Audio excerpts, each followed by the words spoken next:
never really believed in ghosts or cryptids or anything that couldn't be explained by a faulty wire or a trick of the light. I was a man of facts, of logic. That's why, looking back now, the whole thing feels even more like a cruel joke played on my meticulously organized mind. I was 28 then, working a steady but ultimately unfulfilling job in city planning. It was the kind of life where every day was predictable, every challenge solvable with a spreadsheet. But boredom, as they say, is the devil's playground, and mine led me straight to the old Blackwood Fire lookout. It was late autumn, almost winter, a time when the last stubborn leaves clung to the branches like forgotten thoughts before the cold really set in. My friend Mark, a man whose adventurous spirit always far outstripped his actual preparation, had convinced me to join him for a weekend wilderness escape. Translation: 2 days of hiking, questionable dehydrated meals, and a night in a supposedly historic fire lookout tower perched high in the state forest. Mark predictably bylaid last minute with a flimsy excuse about a sudden stomach thing. Part of me was relieved. Mark's idea of roughing it usually involved a portable espresso maker, but the other part, the stubborn, slightly arrogant part, already had the weekend booked off. I figured, why waste a perfectly good opportunity for some peace and quiet, even if it meant going alone? So there I was, packing up my reliable old Honda CR-V. It was a Saturday morning, sun barely kissing the treetops, crisp air biting at my cheeks. I remember double-checking everything: first aid kit, water purifier, extra batteries, even a satellite phone just in case. My logical brain insisted on preparedness. The drive was long, winding, and increasingly isolated. The paved roads eventually gave way to gravel, then to a rough, muddy track that felt more like a game trail. Trees pressed in from both sides, their bare branches intertwining overhead, creating a tunnel of muted light and shadow. The last few miles were particularly grueling, requiring careful navigation around fallen logs and over jagged rocks. I'd made a mistake, I realized then, not bothering to check the road conditions more thoroughly. My sedan wasn't built for this, and every bump felt like a personal assault on its suspension. By the time I finally reached the trailhead, a small, unmarked pull-off with a faded wooden sign pointing vaguely upwards, the sun was already starting its slow descent. The air grew noticeably colder as I parked, a silent, almost oppressive chill. The forest here felt different than the ones closer to the city, ancient and vast, holding secrets I couldn't even begin to imagine. I hauled my pack out, tightened the straps, and started up the path. It was steep, relentless, and unforgiving. The trail, barely visible beneath a blanket of decaying leaves, wound through dense pine and oak, the only sounds my heavy breathing and the crunch of my boots. I pushed on, determined to reach the lookout before dark, picturing the cozy warmth of a sleeping bag and a good book. An hour later, covered in sweat despite the cold, I finally emerged from the tree line. And there it was, the Blackwood Fire lookout. It stood on a rocky outcrop, a stark, square cabin on stilts, accessible by a long, narrow wooden staircase that spiraled upwards, seemingly into the sky. It was exactly as described online: rustic, remote, and undeniably impressive in its solitude. A faint, almost imperceptible hum seemed to a man hang in the air around it, but I dismissed it as my tired ears playing tricks, or perhaps the wind whistling through the tower's framework, just a trick of the mind. I took a deep breath, adjusted my pack, and started towards the base of the stairs. As I reached the first step, a strange metallic tang like old blood or ozone brushed against my tongue. The air still felt unnaturally still, despite the height. And then a small, impossible detail presented itself: the faded, hand-painted sign nailed to a post beside the first step. It read in shaky, almost childlike letters, "Welcome to Blackwood. Please count your steps. There are always 23." My first thought, a reflex born of years spent dissecting municipal bylaws and traffic flow, was that it was a local prank. Some bored teenager, perhaps, or a well-meaning but overly whimsical park ranger. 23 steps, I muttered, a sardonic chuckle escaping my lips. Right, because that's a crucial piece of information. My logical brain, usually so good at dismissing the absurd, was already trying to find a rational explanation. A local myth, a quirky tradition. Nothing more. Yet a tiny, uncomfortable sliver of unease had begun to worm its way into my composure. The air really did feel heavy, the silence too profound, the metallic taste in my mouth too distinct. It wasn't just the exhaustion from the hike, I knew that much. This was different. Against my better judgment, or perhaps because my logical brain needed to verify the absurdity to properly dismiss it, I decided to play along. "Fine," I said aloud, the sound swallowed immediately by the vast quiet. "Let's count some steps." I placed my boot on the first weathered plank, a thick, dark wood that felt sturdy underfoot despite its age. 1. The wood groaned softly, a low sigh that resonated through the still air. I ascended step by slow step, each count a deliberate act, almost an incantation against the creeping unease. 2, 3, 4. The staircase was a marvel of rustic engineering, a spiral of wood and iron bolts that clung to the side of the rocky outcrop, rising higher and higher. The wind, which I'd expected to whip around at this altitude, was curiously absent. The bare branches of the surrounding trees seemed frozen in place, like a photograph. Only the rhythmic thump of my boots and the increasing thud of my heart disturbed the silence. 10, 11, 12. My gaze drifted upwards, following the winding path of the stairs. The cabin above, squat and silent, seemed to watch me, its glass eyes reflecting the last vestiges of the setting sun like baleful, watchful eyes. The faint hum, which I dismissed earlier, seemed to grow slightly more distinct, a low thrumming that I could almost feel in my teeth. It was subtle, barely there, but persistent, like a forgotten refrigerator in a very quiet room. 17, 18, 19. I was nearing the top now. The air felt colder, sharper, and the metallic tang intensified, leaving a strange, almost coppery aftertaste on my tongue. I could see the small landing, the wooden door to the lookout cabin, dark and uninviting. My skepticism was warring with a growing sense of dread. What if the count wasn't 23? What if it was, but the implication was something else entirely? My mind, a fortress of rational thought, was under siege. 20, 21, 22. My foot landed on the last plank before the small landing. I paused, a lump forming in my throat. This was it. The next step would be the landing itself. My logical brain screamed, it's 23 steps to the top, including the landing, or the last plank is the 23rd. It's a simple trick of perspective or wording. But something else, an instinct I rarely listened to, urged caution. I took a breath, held it, and stepped onto the small wooden platform that served as the lookout's porch. My boot landed with a soft thud. I exhaled slowly. A 23. A wave of relief so potent it almost buckled my knees washed over me. Of course, it was exactly 23. It was a simple, literal count. My pulse, which had been racing, began to slow.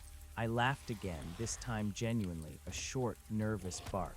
Well, I'll be damned. A very precise local, then. The immediate tension eased, replaced by a lingering sense of foolishness for having indulged the irrational. I reached the door, a heavy, unpainted slab of wood with an old-fashioned latch. There was no padlock, no sign of recent entry, just the weathered wood and a thin layer of dust. I gripped the cold metal of the latch, pushed down and pulled. The door groaned, sticking slightly, before swinging inwards with a mournful sigh, revealing the dark interior. A blast of cold, stale air, thick with the scent of aged wood, dust, and something else, something faintly metallic and strangely electric, hit me. It was like walking into a forgotten tomb. I stepped inside, my boots thudding softly on the wooden floorboards. The door creaked shut behind me, not quite latching. I turned, pushed it firmly, and heard the satisfying click of the latch. Darkness enveloped me, broken only by the dim, dying light filtering through the grime-streaked windows. I fumbled for the powerful LED headlamp I always carried, clicked it on, and a harsh beam sliced through the gloom. The lookout cabin was a single, square room, perhaps 15 by 15 feet. In the center stood a sturdy table, bolted to the floor, surrounded by a few backless stools. Maps, yellowed with age, were pinned to the walls, some curling at the edges, depicting trails and fire zones long outdated. An old cast-iron wood stove, black and formidable, occupied one corner, its pipe snaking up through the ceiling. Stacked beside it was a neat pile of split logs, bone-dry and ready to burn. A small, cot-like bed frame with a thin, rolled-up mattress sat in another corner, covered by a moth-eaten canvas tarp. Everything was coated in a fine layer of dust, but otherwise it was surprisingly tidy, as if someone had left in a hurry but expected to return. My beam swept across a narrow shelf lined with ancient logbooks, their leather bindings cracked and faded. An old pair of binoculars lay on the table next to a tarnished brass compass. Against the far wall, a rudimentary workbench held a scattering of old tools, a hammer, a saw, a few rusted nails. It was a time capsule, a snapshot of an era long past. I shrugged off my pack, dropping it with a thud onto the dusty floor beside the cot. The sound echoed oddly in the silent space. The hum was definitely stronger in here, a low, almost subsonic vibration that seemed to emanate from the very structure of the building. It wasn't a sound so much as a feeling, a pressure in my inner ear.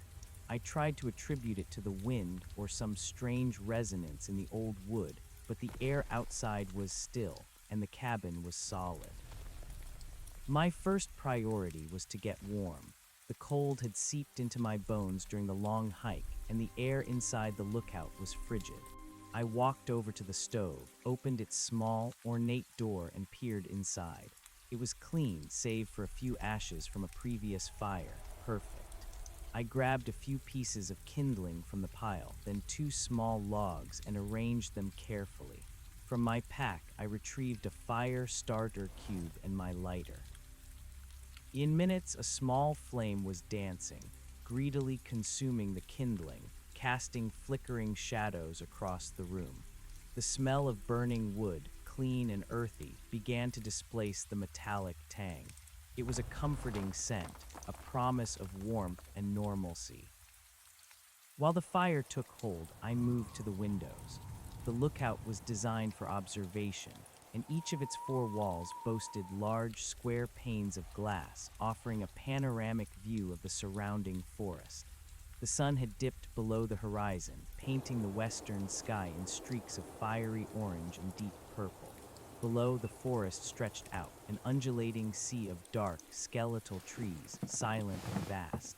It was beautiful, undeniably so, but also incredibly isolating. The nearest light, the nearest sign of human habitation, was probably 30 miles away. This was true wilderness. As I stared out, my breath fogging the cold glass, I noticed something else. On the interior frame of one of the windows, barely visible in the fading light, was a series of small, crudely etched tally marks. They weren't neat, consecutive lines. They were sporadic, almost desperate-looking, as if carved quickly without thought for order. There were too many to count easily, and some were crossed out. It looked less like a casual record and more like a feverish compulsion. I dismissed it as another eccentric detail, Perhaps a bored ranger keeping track of something mundane, squirrel sightings, cloud formations. Anything to keep the mind occupied in such an isolated place. The fire was roaring now, and the stove began to radiate a welcome heat.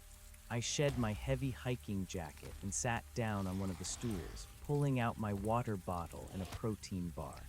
The silence, broken only by the crackle of the fire, was immense. It should have been peaceful, but I couldn't shake the sense of being watched, of something lingering just beyond the edge of my perception. The hum was still there, a phantom vibration. I decided to unpack fully and make the place habitable for the night. I unrolled my sleeping pad and bag on the cot, making a comfortable nest. I set up my small camping stove on the table to boil water for a dehydrated meal. As I worked, my eyes kept returning to the logbooks on the shelf. Curiosity, always a powerful motivator for my analytical mind, began to override my lingering unease. These weren't just any logbooks. They were a record of the lookout's history, perhaps even a window into the lives of those who had manned it. I pulled down the topmost book. It was thicker than I expected, its cover a dark, almost black leather, deeply cracked with age. The title, stamped in faded gold, read simply, Blackwood Lookout Journal. Below it, a handwritten date, 1932. My fingers traced the worn cover. This was old, far older than I'd anticipated. I opened the book carefully, the pages stiff and brittle, smelling of dust and dried paper. The first few entries were in a neat, almost elegant script, detailing weather conditions, visibility, and occasional sightings of smoke. Standard stuff for a fire lookout. The entries continued, day after day, month after month, mostly mundane observations. The names of the rangers changed every few years, each leaving their own distinct handwriting in the historical record. I flipped through the decades, skimming, looking for anything interesting. Around the 1950s, the tone began to shift subtly. Entries became shorter, less detailed. One ranger, a man named Arthur Finch, wrote a series of entries that caught my eye. June 12, 1957. Clear skies. Saw a deer near Miller's Ridge. Nothing else to report. Loneliness is a constant companion up here. Might carve some chess pieces. June 15, 1957. Haze to the south. No fires. The stillness is peculiar. No birds today. Haven't seen a squirrel in 3 days. Odd. June 18, 1957. Heard something last night. A scratching. Thought it was a branch against the window, but the air was dead still. Probably just the old wood settling, or my imagination playing tricks. June 20, 1957. The scratching again.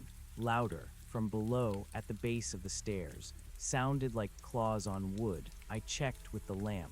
Nothing. This place can get to a man. June 22, 1957. Couldn't sleep. The scratching continued all night. It's not a branch, it's too regular, too deliberate. And I heard a low moan. Felt like it was coming from inside the walls. I'm tired, too tired. My heart began to thump against my ribs. This wasn't mundane. This was unsettling. I glanced around the cabin, suddenly aware of the deep shadows dancing in the corners, cast by the flickering fire. The low hum seemed to intensify, a subtle pressure against my eardrums. I shook my head, trying to clear it. Finch was just another isolated man, succumbing to the pressures of solitude. Hallucinations, paranoia. It happened. I kept reading. Finch's entries became more erratic, his handwriting less steady. June 25, 1957. They're here. I know it. They're outside. I hear them. Whispers, scratches. Always 23 steps, they say. Is that why 23? What happens at 24 or 22? My blood ran cold. 23 steps, the sign at the bottom. Finch had known about it, but his tone, it was not one of amused local lore. It was one of growing terror. June 27, 1957, tried to leave, ran down the stairs, counted 23, always 23. But then something at the base, a shadow, a whisper right in my ear telling me to count again. I ran back up, back into the box, trapped. They want me to count. They want me to miss a step or add one. June 29, 1957. The faces in the glass. They watch, always watch. I cover the windows, but they're still there, just behind the fabric. I hear them counting. 1, 2, 3. They get louder when I try to sleep. What do they want? Why me? July 1, 1957. The air, it's thick, metallic, like blood, the hum, it never stops. I can feel it inside me. They're coming closer. I see them in the reflections. Gaunt, hungry. They want me to count. July 2, 1957. They want a sacrifice, a missing step, a misplaced number. The count is everything. I have to be precise. I have to keep counting. Forever. The entry abruptly stopped there. The next page was blank. Then, in a different hand, a few weeks later. August 10, 1957. Ranger Finch has been reported missing. Found his journal. Looks like he lost his mind up here. Poor man. Such isolation can do that. Will keep this place manned for the season, but requested transfer. This air feels heavy, and I could swear I hear a faint scratching sometimes, below the floorboards. I slammed the book shut, a jolt of adrenaline surging through me. My mind, usually so adept at compartmentalizing, at finding the logical flaw, was reeling. This wasn't some campfire story. This was a man's terrifying descent into madness, recorded in his own hand in the very cabin I was now inhabiting. And he'd mentioned the 23 steps. He de-mentioned the metallic air, the hum, the scratches. All the things I'd dismissed as imagination or coincidence. I stood up, my muscles tense, and walked to the window. It was fully dark outside now, a black expanse pierced by countless stars, breathtakingly beautiful and terrifyingly empty. My breath still fogged the glass, but now I peered through it with a new, unwelcome apprehension. I stared at my reflection in the dark pane, and for a fleeting, horrifying moment, I thought I saw something behind me, just outside the field of the reflection. A gaunt, indistinct shape, tall and thin, merging with the blackness of the forest. I spun around, my headlamp beam cutting through the gloom, but there was nothing. Just the dusty cabin, the crackling fire, the hum. My heart hammered. Finch's words echoed in my mind. The faces in the glass, they watch, always watch. I remembered the tally marks on the window frame, now obscured by my own breath. Were they Finch's, his desperate attempts to track something, anything? I decided to investigate the other logbooks. Perhaps they would offer a different perspective, a more rational explanation for Finch's madness. I pulled down the book from the next decade. This journal was written by a woman, Sarah Jenkins, in the mid-1970s. Her entries began normally, focusing on duties and observations. But slowly, subtly, the same thread of unease began to weave its way through her words. July 3, 1976. Hot day. Visibility excellent. Saw a small brush fire start near Dead Man's Peak, called it in. Dispatch confirmed. My first one. Felt a real thrill. This job is good for me. Keeps me sharp. July 7, 1976. The nights are lonely. Sometimes I hear things, little creaks and groans. This old place has a lot to say, almost like whispers just beyond hearing. Just the wind, I tell myself, but the wind has been quiet. July 10, 1976. Found an old journal today. Ranger Finch's. He clearly went mad up here. Poor fellow, must have been the isolation. I wonder what he was really seeing or hearing. July 14, 1976. The scratches started last night, not on the walls, but on the floorboards below. A dragging sound, heavy but also light, like something being pulled, something with long, sharp nails. I thumped the floor with my boot and it stopped for a while. July 17, 1976. I keep counting the steps. I don't know why, it just feels right. 23. Always 23. Finch mentioned it too. A shared delusion, or is there something to it? July 20, 1976. They tried to trick me today. I was coming back up and I swear there was an extra step. A phantom step. My foot went right through it. I almost fell. I recounted slowly, carefully. 23, just 23. But it felt so real. They're playing games. July 22, 1976. The hum, it's constant now. I can feel it vibrating in my bones, and the air, it's so heavy, so metallic, like a storm is coming, but there's no rain, just this strange, coppery taste. July 24, 1976. Saw them tonight, in the glass, just shadows really, tall, thin, so many of them, just outside the windows. They stood there, silent, just watching, waiting. I don't understand what they want. What is the 23? A boundary? A ward against them? July 26, 1976.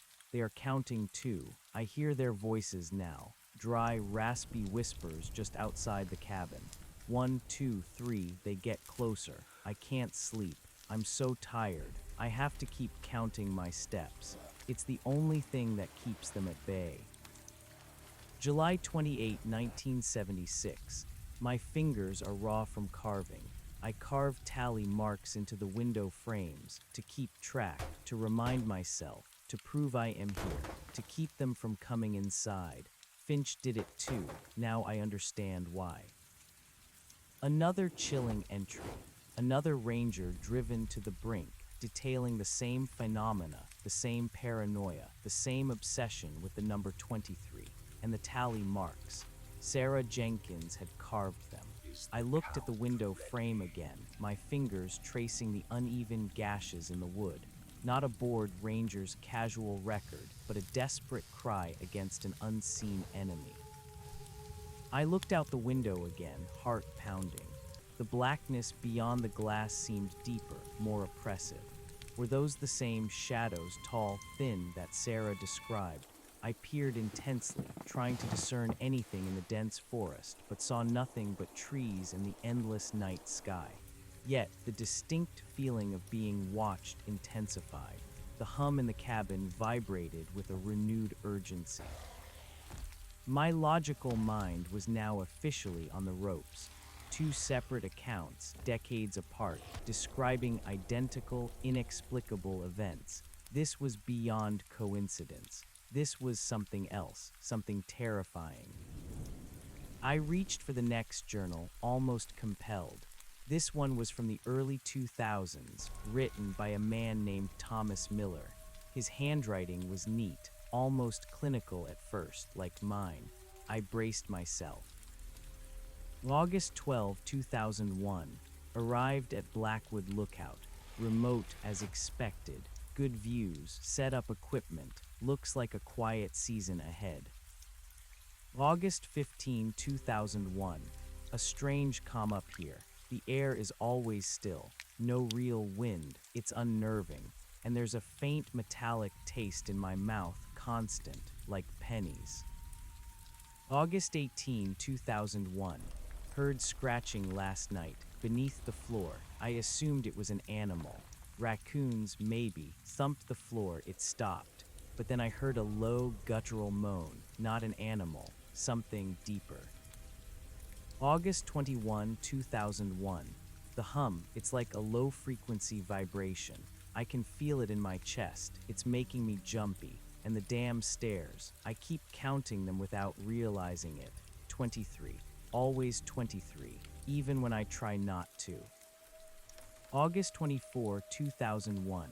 They're outside. I see them in the reflections on the glass. Not clear figures, just distortions. Tall, wavering, but they're there, and they whisper. I hear my name. They call my name, but they don't have voices, just a rustling, a sibilant hiss. August 27, 2001. I tried to go down the stairs today, just wanted to walk around the base. I made it to the fifth step, and then I heard them behind me, whispering my name faster and faster, and I saw something. A hand, long and pale, reaching out from under the bottom step. Not a human hand. Too many joints. Too thin. I scrambled back up. I'm trapped. August 30, 2001. They want me to miscount. That's it. That's their game. They want me to add a step, or miss one. I have to be perfect. The count is sacred. It's the only thing keeping them out. I carve the tally marks to remind me, to remind myself of the steps I have taken. Each one is a victory. September 2, 2001. They're laughing now. A dry, rustling sound. I hear it everywhere. Inside the walls, beneath the floor, they're close, so close. I can smell them, like ozone in something rotten. And blood. The air is thick with it. I can't breathe. September 3, 2001. They want to play. They want me to count. They want me to step into their world. But I won't. I'll stay here. I'll count. I'll watch. I'll die counting if I have to. 23. Always 23. Thomas Miller's entries also ended abruptly. The next page had a short, official-looking note, scrawled by someone else, indicating that Ranger Miller had been found deceased inside the lookout a few weeks after his last entry. Cause of death was listed as severe dehydration and starvation, consistent with a voluntary refusal to leave the premises. It also noted that his body showed signs of extreme self-inflicted injuries, though the nature of these injuries was not specified. A final sentence was chilling. The surrounding area was searched for evidence of an intruder, but none was found. It appears Ranger Miller succumbed to paranoia induced by extreme isolation. The journal slipped from my numb fingers, clattering to the dusty floor. My mind was no longer attempting to rationalize. It was in full, unadulterated terror. 3 separate Rangers, decades apart, all describing the exact same set of horrifying, impossible events. The scratches, the whispers, the figures in the glass, the metallic air, the hum, and most importantly, the obsession with the 23 steps. Ranger Miller had been found dead, apparently from self-inflicted wounds and starvation, a prisoner in his own mind, or perhaps a prisoner in this very cabin. He had been so convinced that stepping off the 23 count would be his doom that he starved himself, or something else starved him. Something that didn't want him to leave. Something that played with him, driving him to madness, then to death. I was here alone, in the Blackwood Fire lookout. The hum was a frantic pulse in my skull now, the metallic taste in my mouth overpowering. I could feel the cold seeping back into the cabin despite the roaring fire. My eyes darted to the windows. The reflections were my own, distorted and pale, but for a split second I saw a subtle shift in the darkness outside, a deeper shade against the black, almost like a figure leaning closer to the glass. "No," I whispered, my voice hoarse. "No, this isn't real. It's just a story, a shared delusion, mass hysteria across decades." But even as I said it, the words felt hollow and unconvincing. My logical mind, the one that had been so steadfast, was shattered. It was impossible to ignore the patterns, the uncanny consistency. I stood up slowly, my legs stiff, and walked to the window. I pressed my face to the cold glass, peering out into the absolute darkness. The trees were skeletal sentinels, silent and still. Was that a faint, almost imperceptible swaying in the deepest shadows? A movement that was too fluid for a branch, too purposeful for the wind. I squinted, trying to pierce the veil of night. Nothing, just the dark, dark forest. My own reflection stared back at me, a face etched with fear. a shadow behind it that might have been the wall or might have been something else entirely. I stumbled back from the window, my breath coming in ragged gasps. I had to get out of here. My original plan to spend a peaceful, quiet weekend was utterly obliterated. Peace was a cruel joke. Quiet was an oppressive, listening silence. I had to leave. Now. I grabbed my jacket, fumbling with the zipper. My pack lay on the floor, open. I needed to pack everything quickly. But then my eyes fell on my satellite phone lying on top of my rolled-up sleeping bag, a beacon of modern technology, a lifeline to the outside world. I picked it up, my hands trembling, and pressed the power button. The screen flickered to life, the signal bars glowing green. Full signal. Good, I could call for help. I could tell someone what was happening, even if they wouldn't believe me. But as my finger hovered over the emergency services number, an icy thought crept into my mind, chilling me to the bone. Ranger Miller had died of starvation and dehydration, unable to leave the lookout. Sarah Jenkins had described a phantom step, almost falling, then scrambling back up. Arthur Finch had tried to leave, only to be turned back by whispers and shadows at the base of the stairs. They were trapped, they couldn't leave, and the common denominator. The 23 steps. I walked to the door, my movements stiff and unnatural. My hand reached for the latch. My gaze dropped to my boots. I had to go down the stairs, all 23 of them. And what if I miscounted? What if there was an extra one? What if one of them simply wasn't there when I stepped? The thought paralyzed me. I stood at the door, my hand on the cold metal, my body screaming to flee, but my feet rooted to the spot. The hum grew louder, a deep, resonant thrumming that seemed to vibrate through the very floorboards beneath my feet. I could feel the metallic tang burning in my nostrils. The air was thick, heavy, almost suffocating. I looked back at the logbooks lying scattered on the floor. The words of the dead rangers seemed to echo in the silent cabin, a chorus of despair and terror. They want me to miscount. The count is everything. I have to keep counting, forever. My eyes fixed on the door, then slowly, reluctantly, drifted down to the floorboards. I remembered the scratching, the dragging sounds the rangers had heard from below, the low moans. What was under the lookout? Not just the solid rock it was built on, but what else? What had they heard? And what was waiting for me at the base of those 23 steps? I took a deep, shuddering breath. My rational mind, though bruised and battered, tried one last time to assert itself. This was fear, pure and simple, playing tricks on my mind. I was letting old journals get to me. I had to go. I had to be strong. I would pack my bag. I would descend the stairs. I would count every single one carefully, deliberately. And then I would drive out of here, never to look back. I turned from the door, my heart a frantic drum against my ribs, and went back to my pack. I started throwing things in, my movements clumsy with haste. Water bottle, first aid kit, extra batteries. I stuffed the 3 logbooks into my pack as well. I needed proof. I needed to show someone, even if it seemed insane. As I zipped the pack shut, I heard it, a faint, almost imperceptible sound.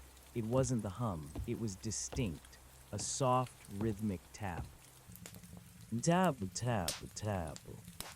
It was coming from directly below my feet, from beneath the floorboards. It was the scratching the rangers had described, but duller, muffled by the wood. And then a sound that froze the blood in my veins, a low, guttural moan like something in immense pain or immense hunger. It was long, drawn out, and utterly inhuman. It seemed to resonate through the very structure of the lookout, making the floorboards beneath me vibrate. I froze, my body rigid, every muscle screaming in terror. The fire in the stove seemed to dim, the shadows deepening around me. The hum reached a fever pitch, a pressure so intense I felt like my skull would burst. The metallic taste in my mouth became acrid, sickening. Tabu tabu tabu. And then a new sound, soft and sibilant, like dry leaves rustling or sandpaper rubbing against wood. It was a whisper, and it was counting. 1, 2, 3. The voice was not inside the cabin. It was outside, and it was below, just beneath the floor, almost directly under where I stood. It was dry, ancient, and filled with an unbearable hunger. I didn't wait. My logical brain, my carefully constructed facade of reason, shattered into a million pieces. This was real. This was happening. I lunged for the door, my hand closing around the cold latch. I pushed down, pulled, and yanked the door open. The night air, frigid and sharp, hit my face, but I didn't care. All I wanted was out. I stepped onto the small landing, the top of the staircase. My heart hammered against my ribs, a frantic bird desperate to escape. My eyes, wide with terror, stared down the long, winding descent into the darkness of the forest below. I had to go down. I had to count 23 steps. And then from directly below the landing, so close I felt the vibration through the wood, a whisper, drier and colder than the night air itself, echoed up to me, a question and a threat all in one. Are you ready to count? The whisper, a dry, ancient rasp that seemed to claw its way into my very soul, hung in the frigid air. Are you ready to count? It wasn't a question of politeness. It was a challenge, a taunt, laced with an unbearable, predatory hunger. My heart seized in my chest, a frantic drum against my ribs. Every instinct screamed at me to run, to flee, to somehow teleport away from this nightmare. But my feet remained rooted to the landing, trembling. Below me, the long, winding staircase vanished into the absolute blackness of the forest, an endless abyss broken only by the faint, shimmering starlight that barely pierced the canopy. The silence, moments ago oppressive, was now a roaring void, filled only by the frantic hammering of my own blood in my ears and the chilling echo of that whispered question. My gaze snapped to the first step, then to the second, then to the void beneath them. What was waiting down there? Thomas Miller had seen a hand, long and pale, too many joints, reaching from under the bottom step. Arthur Finch had seen a shadow, heard whispers right in his ear, turning him back. Sarah Jenkins had felt a phantom step, almost falling. This wasn't just about counting. It was about confronting whatever malevolent presence haunted this place, whatever entity demanded the ritual of the steps. I took a shaky breath, the metallic tang in the air now almost suffocating. My logical mind, what little was left of it, tried to conjure some last shred of defiance. This was ridiculous. This was a nightmare. I was a man of facts, of logic. I would walk down these stairs, I would count them, and I would leave. But the raw, primal fear clutching at my throat made my legs feel like lead. I imagined that long, pale hand reaching for my ankle, those whispers filling my mind, twisting my count. What if I missed a step? What if I added one? What was the consequence? Miller's death, Jenkins' near fall, Finch's retreat into madness. They had all been trapped. I looked back at the open door of the lookout. The fire inside, a small, flickering orange glow, offered a deceptive warmth, a cruel illusion of safety. But I knew the truth now. That cabin was not a refuge, it was a cage. I was standing on the threshold between one prison and another, and the only way out was through the gauntlet of those 23 steps. Gathering every ounce of courage I possessed, I forced my trembling hand to grip the wooden railing. It was cold, slick with a fine layer of dew, or perhaps something else. My fingers felt like they were shrinking, numb with terror. I swung my backpack more securely, the weight a small comfort, a reminder of the real world I was desperate to return to. "All right," I croaked, my voice a thin, reedy sound in the vast silence. "All right, I'm ready to count." I lowered my foot slowly, deliberately, onto the first step. The ancient wood groaned beneath my weight, a low, drawn-out sigh. "One," I whispered, my voice barely audible. The air around me seemed to thicken, pressing in. The hum, which had been a frantic pulse in the cabin, now seemed to emanate from the very structure of the stairs themselves, vibrating through the wood and up into my bones. The metallic taste in my mouth intensified, bitter and sickening. I took the second step, too. A faint rustling sound, like dry leaves skittering across the ground, seemed to drift up from below. It wasn't the wind, the air was dead still. It was the sound of something shifting, something moving in the darkness just out of sight. My eyes strained, trying to penetrate the gloom, but it was absolute. "All three." The rustling grew louder, closer. It was a sibilant hiss, a chorus of hushed whispers. I couldn't make out individual words, but the sound was terrifyingly clear. It was the sound of many voices, dry and hungry, just beyond the edge of hearing. The voices that had whispered Miller's name faster and faster. My heart hammered against my ribs, a desperate drumbeat. I forced myself to focus on the task, on the physical act of descending. Each step was a battle against paralyzing fear, a defiant act against the unseen entities that lurked in the black. 4, 5. As my foot landed on the fifth step, the same step where Miller had seen the hand, I felt a sharp, cold pressure against my ankle. It was fleeting, like a brush against cold, dry fabric, but it was there. I gasped, wrenching my foot back, nearly losing my balance. My hand tightened on the railing, knuckles white. I looked down, panting, but saw nothing. The rustling intensified, a collective sigh of disappointment or perhaps amusement. They were playing with me. 6, I forced out, my voice ragged. I pressed myself against the railing, keeping as far from the open air as possible, as if that would protect me.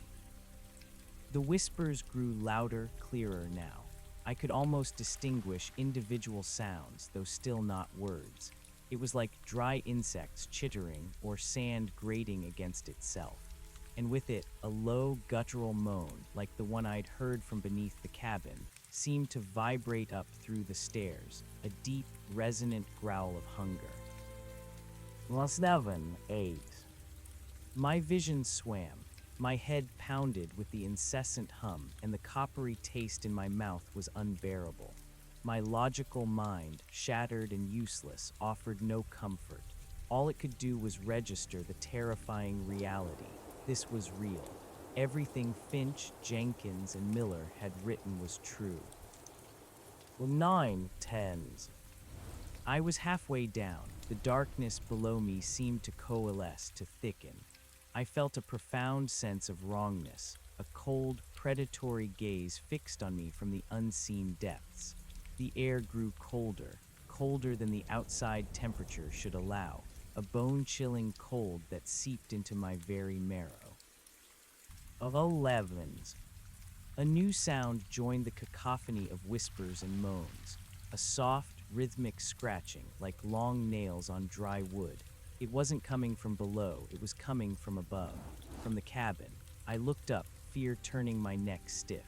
The open doorway of the lookout was a gaping maw against the faint light of the distant fire, a black rectangle against a slightly less black background. Was something coming out? Had they finally found a way in?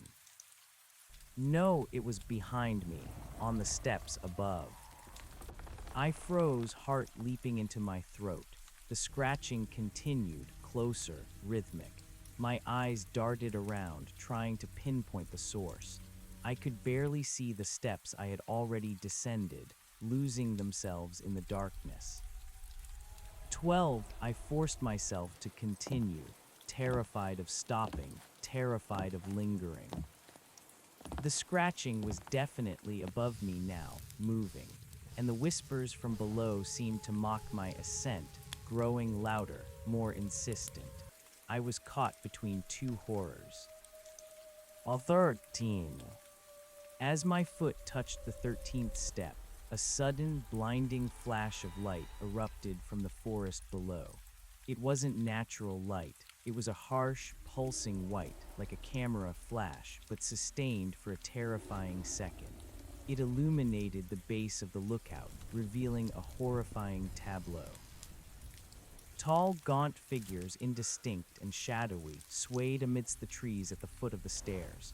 They were too numerous to count, thin as reeds, their forms wavering like heat haze, and they had eyes, dozens of them glowing with a faint, malevolent light fixed on me. They were not human. They were the shadows, tall, thin, the rangers had described, and they were real. My breath caught in my throat. I couldn't scream. My lungs felt frozen. The hum became a deafening roar in my head, and the metallic taste was so strong it felt like I was choking on blood.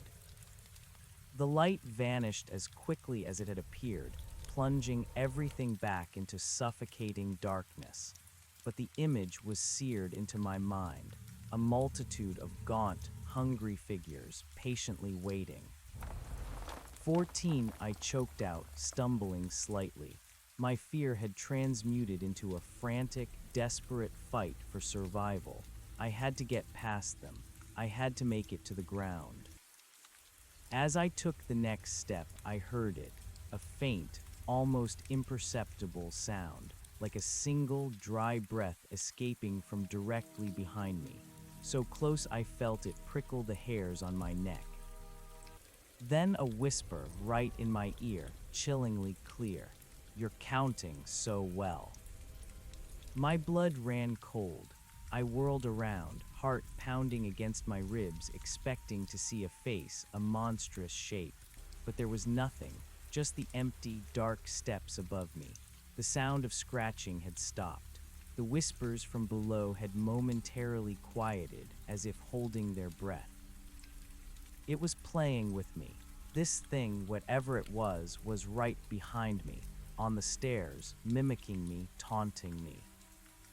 15, I rasped, my voice trembling. I didn't dare look back again. I focused all my attention on the remaining steps, on the physical act of descent. Each plank of wood became my entire world.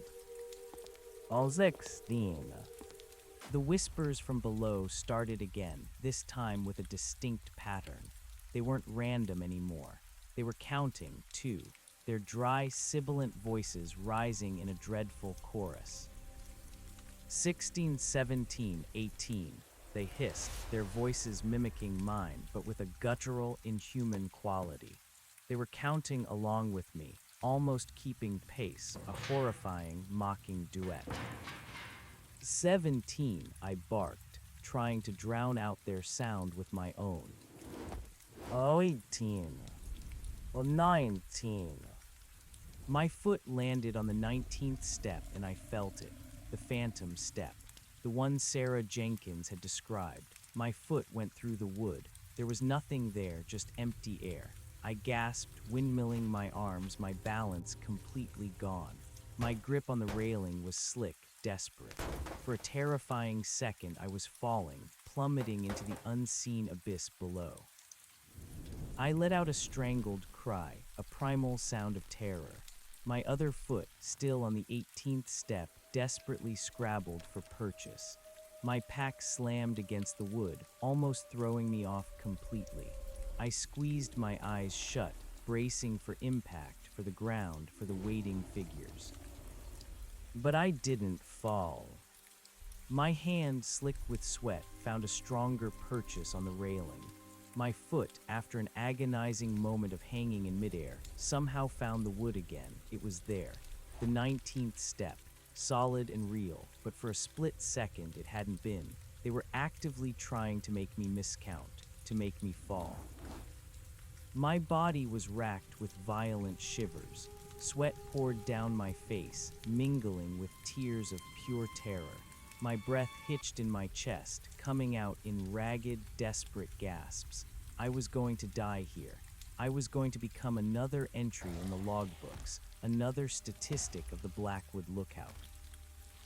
20, I gasped, forcing the word out, my voice raw and broken. I dragged my foot onto the next step, my gaze fixed on the wood, refusing to look up, refusing to look down, refusing to look behind me. The whispers from below grew frantic, their count speeding up, overlapping, a chaotic symphony of dry, hungry voices. 20, 21, 22. 21, I yelled, pushing past them, my voice cracking. 22, I screamed, my eyes wide, fixed on the plank below. This was it, the last step before the ground. My foot hovered over it, shaking uncontrollably. I could almost feel the cold, stony earth beneath, a false promise of safety. And then, from directly beneath my hovering foot, a whisper, drier and colder than anything before, seemed to seep up through the wood, chilling me to the bone. There are always 23. My foot slammed down onto the final step. 23, I shrieked, the word a desperate, defiant cry torn from my throat. My feet hit the ground, jarring my entire body. I stumbled forward, my legs giving out from beneath me, and fell to my knees in the cold, damp earth. I was at the base of the lookout. I had made it. I had counted. But the ground was not what I expected. It was cold, damp, and slick with something slimy. The air was thick with the scent of ozone, rot, and something unmistakably metallic, blood. I scrambled backwards on my hands and knees, my eyes wide with terror, straining to see in the absolute darkness. My headlamp, still strapped to my forehead, illuminated a small circle of ground around me, and what it showed made my stomach churn. The earth was disturbed, churned up as if something heavy had been dragged through it, and embedded in the mud, half buried, were small, irregular objects. Bones, not large bones, but small, delicate fragments, vertebrae, phalanges, and something else, something sickeningly familiar. Claws, long, thin, sharpened claws protruding from bony, unnatural fingers. This wasn't just dirt, this was a charnel pit. The scratching, the dragging sounds the rangers heard. It wasn't just under the floorboards of the lookout. It was all around, beneath the very ground I now knelt on. The hum was still deafening in my ears, and the whispers, now a cacophony of dry, rustling sounds, seemed to emanate from all around me, enveloping me in a horrifying soundscape. I scrambled to my feet, my legs still wobbly, my breath coming in ragged gasps. I had to run. Now. I turned blindly towards where I remembered parking my car, somewhere beyond the trees, miles away. The satellite phone was still in my pocket, a forgotten lifeline. I started to run, stumbling over roots and unseen obstacles in the dark forest. But as I burst into the dense undergrowth, the whispering voices grew louder, chasing me, surrounding me. They were closer now, right at my heels. I could feel their presence, a cold dread seeping into my skin.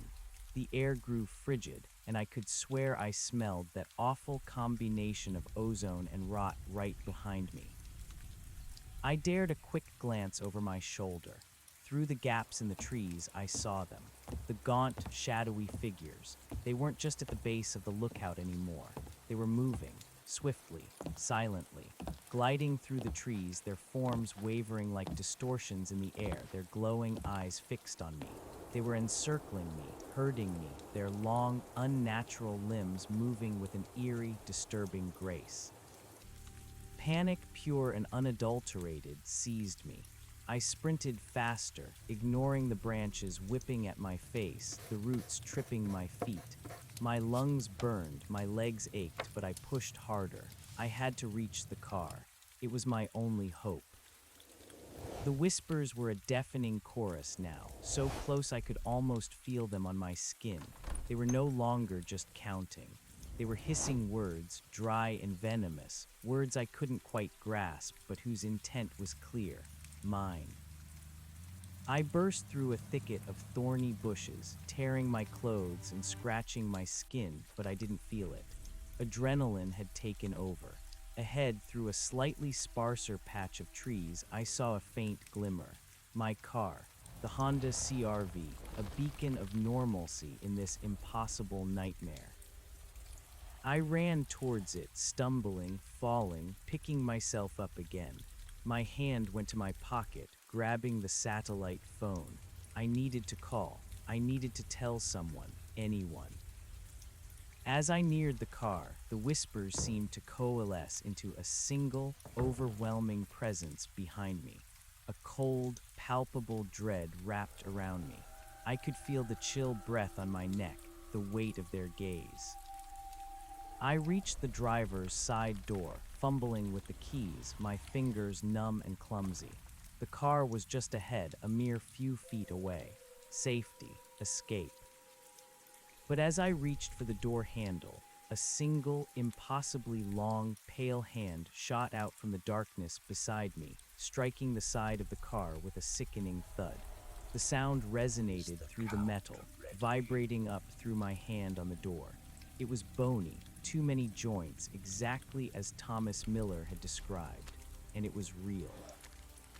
I screamed, a raw, animalistic sound, and stumbled back, tripping over my own feet. I fell hard, hitting my head on a root, a jolt of pain searing through my skull. My headlamp clattered off my forehead, rolling into the darkness. Now I was truly blind, plunged into absolute blackness. Only the faintest starlight filtered through the dense canopy, making the world around me an indistinguishable mass of terrifying shadows. The whispers were all around me, circling, closing in. I could hear the dry rustling of their movements, the soft padding of unseen feet. I scrambled backwards, crawling on all fours, trying to put distance between myself and the car, between myself and that terrible hand. My hand closed around the satellite phone, which had fallen from my grasp. I fumbled for the power button, needing light, needing a connection. The screen flickered to life, its small, harsh beam illuminating my immediate surroundings. I saw my own terrified face, streaked with dirt and blood, reflected in the small screen. And then I saw something else. Just beyond the edge of the phone's tiny light, standing absolutely still amidst the trees, was a figure. Tall, impossibly thin, almost two-dimensional. It was vaguely humanoid, but its limbs were too long, too spindly, ending in those terrible claws. Its head was small, almost featureless, but for two pinpricks of glowing, malevolent light that were its eyes. It wasn't just one. As the phone light shifted, more of them came into view, emerging from the surrounding darkness like phantoms. Dozens. Their eyes, a multitude of glowing pinpricks, were all fixed on me. My breath hitched. I couldn't move. I was completely surrounded. Then from the lead figure, that dry, ancient voice, a chilling whisper that seemed to echo from the deepest corners of the forest, slithered into my mind, not through my ears, but directly into my thoughts, a telepathic invasion that was far more terrifying than a mere sound. You counted, you played our game, but you came into our world. The whispers intensified, a chorus of malevolent glee, circling me like vultures. The air grew impossibly cold, and the metallic tang became a choking, visceral presence in my throat. I felt a strange, electric current ripple through my body, as if I was being pulled apart from the inside. My logical mind, once my greatest strength, was now a fractured mess of terror. This was beyond anything I had ever conceived. This was not a faulty wire, not a trick of the light. This was pure, unadulterated nightmare. I clutched the satellite phone to my chest. Its faint green signal bars a cruel mockery of connection. They were here, all around me. They had been waiting for someone to come to their lookout, to play their game, to count the steps, and then, inevitably, to step into their world. I closed my eyes, bracing for whatever horror was to come. I was trapped, and I knew, with a certainty that chilled me to my very core, that I was not alone anymore, not in the way I had originally intended to be, and I would not be leaving Blackwood Lookout anytime soon. The chill that enveloped me was beyond physical cold.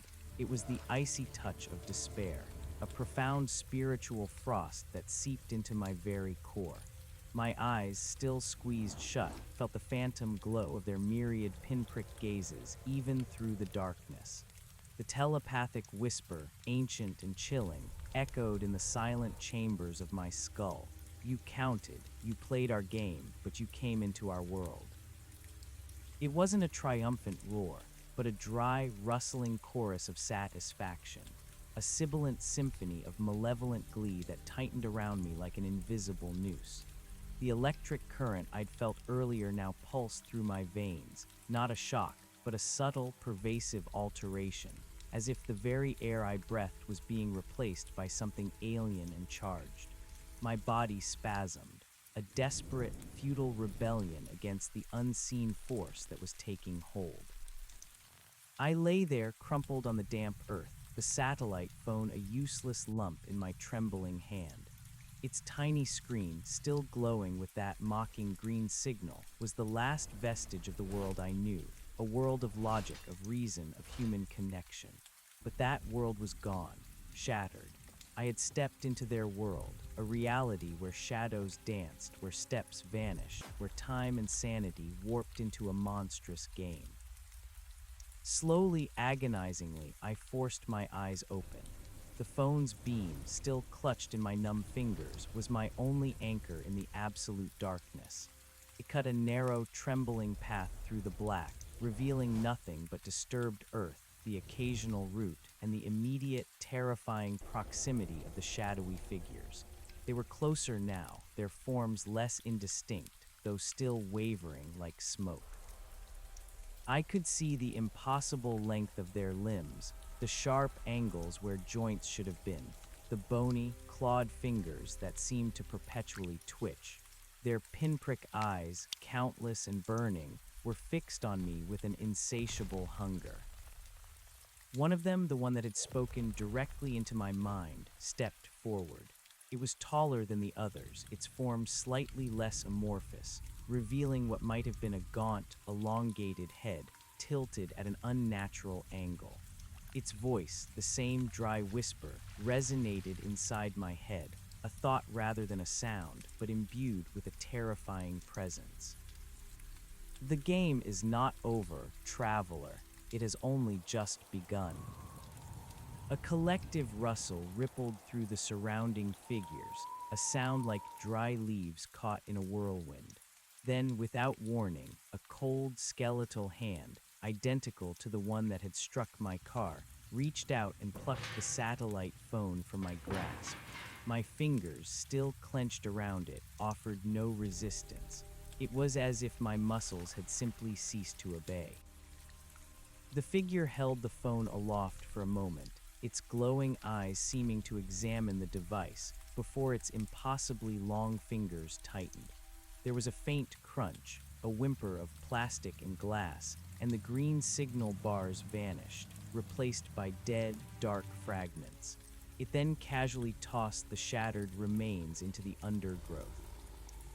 My lifeline gone, the last thread of hope severed. A profound wave of despair washed over me, heavy and suffocating. No escape, the lead figure's thought resonated, chillingly calm.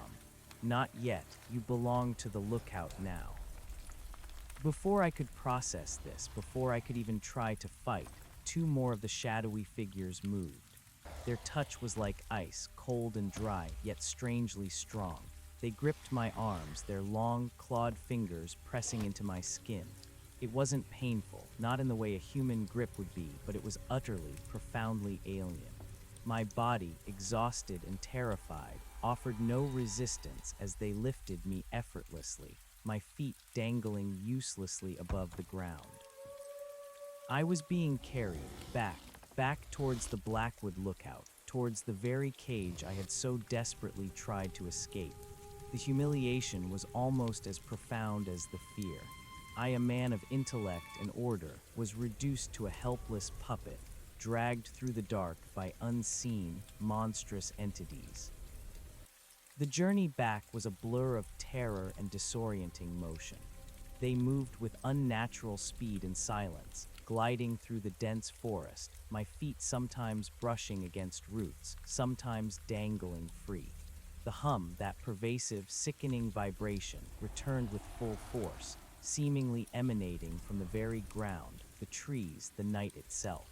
The metallic tang in the air grew stronger, filling my lungs with an acrid, coppery burn that made my stomach churn.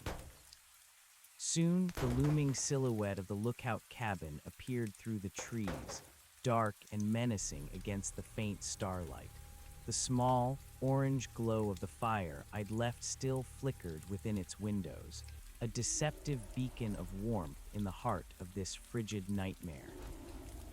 They didn't take me up the stairs. Instead, they carried me around to the side of the rocky outcrop, to a place I hadn't noticed before. Here, the ground sloped down slightly, revealing a darker, more sheltered area beneath the lookout stilts. This was the place where the rangers had heard scratching, dragging moans, the charnel pit I had glimpsed in my desperate dash. As they lowered me, my feet touched not solid ground, but something soft, squishy, and wet. A sickening squelch echoed in the confined space. I recoiled, my stomach heaving as a putrid smell, a combination of damp earth, rot, and something indescribably foul, assaulted my senses.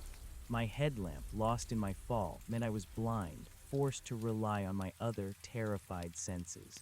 The whispers intensified, a dry, rustling chorus that seemed to press in from all sides. "Welcome home, traveler," the lead entity's thoughts slithered into my mind, laced with an unsettling amusement.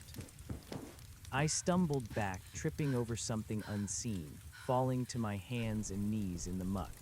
My hands plunged into the cold, slimy substance, and a fresh wave of nausea washed over me. I tried to push myself up, but my arms were trembling, weak with terror. And then I felt it, bones, small, sharp fragments embedded in the viscous earth, the same kind I had seen with my headlamp.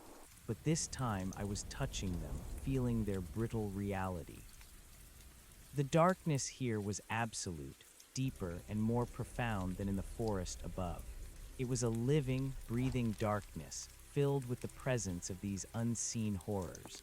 I could hear their movements, soft rustles and scrapes in the cramped space around me. They were not leaving me alone. A thought colder than any chill I had yet felt pierced through my terror.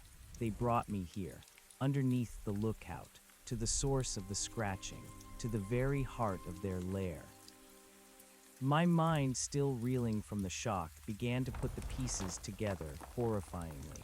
The hum, the metallic tang, the 23 steps, a game, a boundary, the rangers' deaths. This wasn't just a haunting.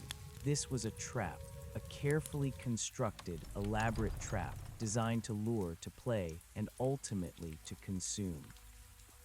I pushed myself into a corner, pressing against the cold, damp rock face beneath the lookout, trying to make myself as small as possible. My breath came in ragged, desperate gasps. The whispers circled me, a dry, chittering language that seemed to strip away the last vestiges of my sanity. I closed my eyes, but it did nothing to dim the terror. I could still feel their gaze, their presence pressing in. Time lost all meaning. I crouched there, frozen, listening to the horrifying symphony of their whispers and movements in the darkness. My muscles ached, my throat was raw, and the stench was suffocating.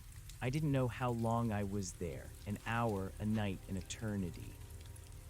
Eventually, exhaustion, combined with the sheer terror, began to dull my senses. My mind, unable to sustain such high levels of panic, began to retreat, to numb itself.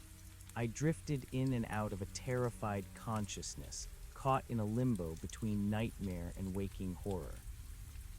When I finally stirred again, a faint gray light was filtering into the space from cracks above, painting the horrifying reality in shades of muted despair.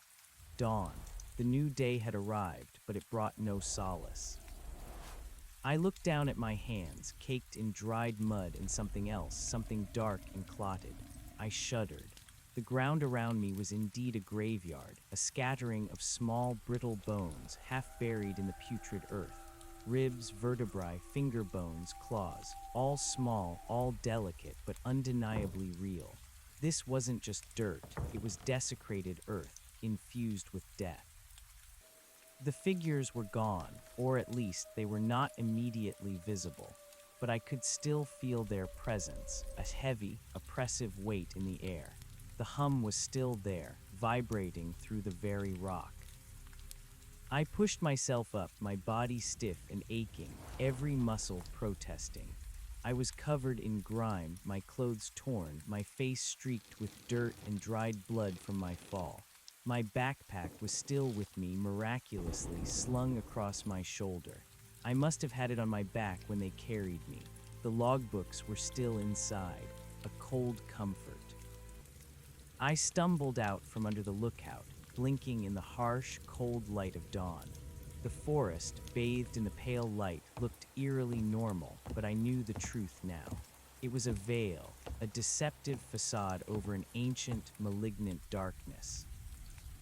My car was still there, visible through the trees, a forlorn hulk of metal, its driver's side door still open. The satellite phone was gone, lost to the undergrowth. I looked at the lookout stairs winding upwards to the cabin. 23 steps. They now seemed to shimmer, to waver in my vision, as if they were not quite real, not quite solid. The lead entity's voice, though not heard, echoed in my mind. You belong to the lookout now. I was a prisoner, but why? What was this game? What did they want? I knew I couldn't stay under the lookout. It was a grave. I had to get back into the cabin. It was the only place that offered any semblance of shelter, any chance to think, to plan, if planning was even possible anymore. I walked to the base of the stairs, my feet dragging, my body heavy with exhaustion and dread. I looked up. The familiar sign, "Welcome to Blackwood. Please count your steps. There are always 23, seemed to mock me now, its shaky letters imbued with a new, sinister meaning. This time there was no sarcastic chuckle, no logical dismissal, only a cold, gnawing terror. I placed my foot on the first step. "One," I whispered, the word dry and cracked. The air remained still, but the hum resonated deep in my chest. The metallic taste in my mouth returned, bitter and sharp. I ascended slowly, deliberately, each step a conscious act of defiance against the fear that threatened to consume me. My eyes were fixed on the wood, refusing to look into the surrounding forest, refusing to look up at the cabin, refusing to look down at the horrors I had just left. 2, 3, 4. The stairs felt different now, colder, more solid, yet also less real, as if they could vanish at any moment. I could feel the cold seeping through my boots, a constant reminder of the alien presence. 10, 11, 12. As I reached the midpoint, I felt a familiar, cold brush against my ankle. I froze, my heart leaping into my throat. I looked down, panting, but saw nothing, just the worn wood. The feeling was fleeting, a quick caress, as if something unseen was checking on me, reminding me of its presence. 13, 14, 15. The ascent felt longer than the descent, an endless climb into the heart of my torment. The whispers were silent now, but I could feel their hungry gaze, their unseen eyes boring into my back, watching my every move, waiting for a mistake. 19, 20. My foot landed on the 20th step, and a tremor ran through the wood, subtle but distinct. I paused, my breath hitched. Was it the phantom step again? No, it was solid. But the vibration, it felt as if something inside the wood had stirred, like a living thing reacting to my presence. 21, 22. I reached the last plank, the one before the landing. I took a deep breath, steeling myself. This was it, the final count, the last defiance. 23, I exclaimed, stepping onto the small wooden porch. My voice was hoarse, but there was a flicker of triumph in it. I had made it. I had counted.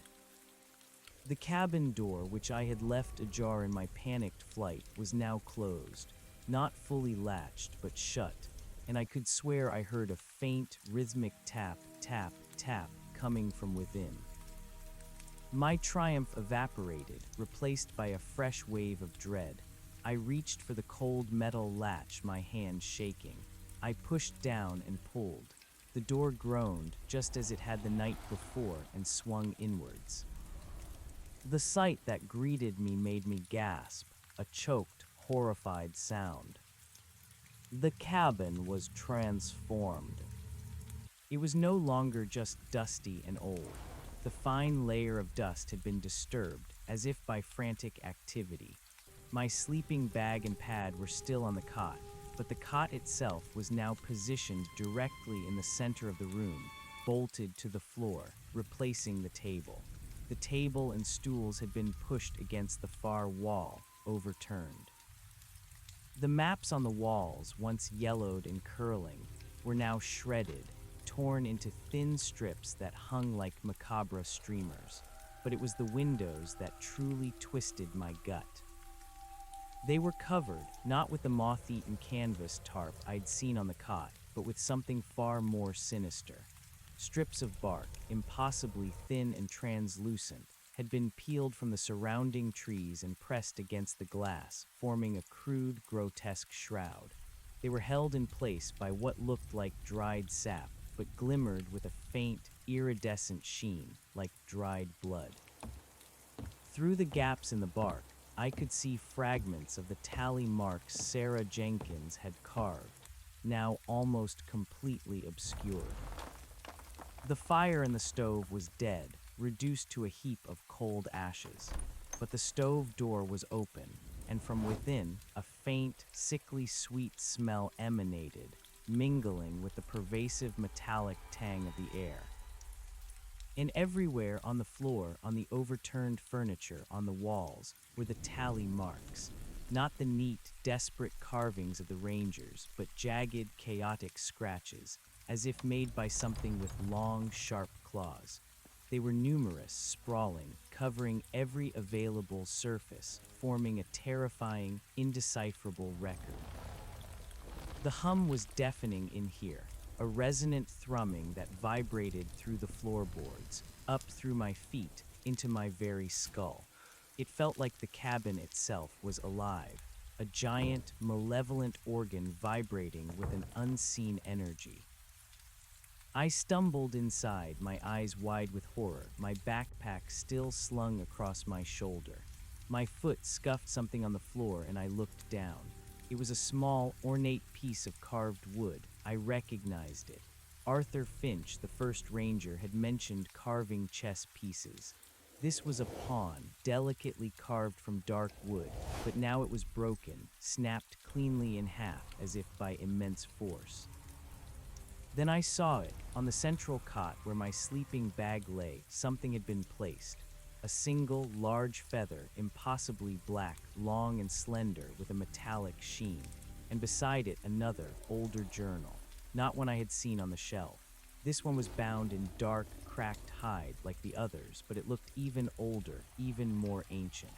Its pages seemed to glow with a faint, internal luminescence. My eyes snapped back to the windows, to the bark-shrouded glass. A faint, almost imperceptible scratching sound, soft and rhythmic, started up again. Tap, tap, tap. It was coming from within the walls, from beneath the floorboards, from everywhere. The sound the rangers had heard. And then, from directly behind one of the covered windows, a dry, rustling whisper. "He watches you from behind the curtain." My blood ran cold. I spun around, my gaze fixed on the bark-covered pane. I strained to see, but the covering was too dense.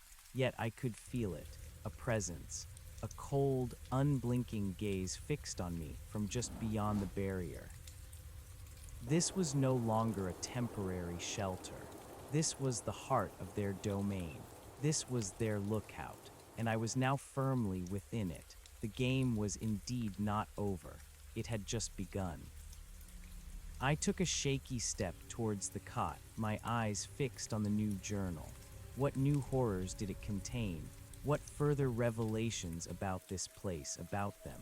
A morbid curiosity, a desperate need to understand, warred with my profound terror. I reached the cot, my hand hovering over the ancient journal. Its cover was warm to the touch, pulsating faintly with the hum. I picked it up. It was heavy, thicker than the others. The title, etched in faded, ancient symbols that looked almost like pictographs, was indecipherable to me. But below it, a single, clear date, handwritten in a script so old it was almost illegible. 1887. This was the oldest journal, before Finch, before Jenkins, before Miller. This was the original.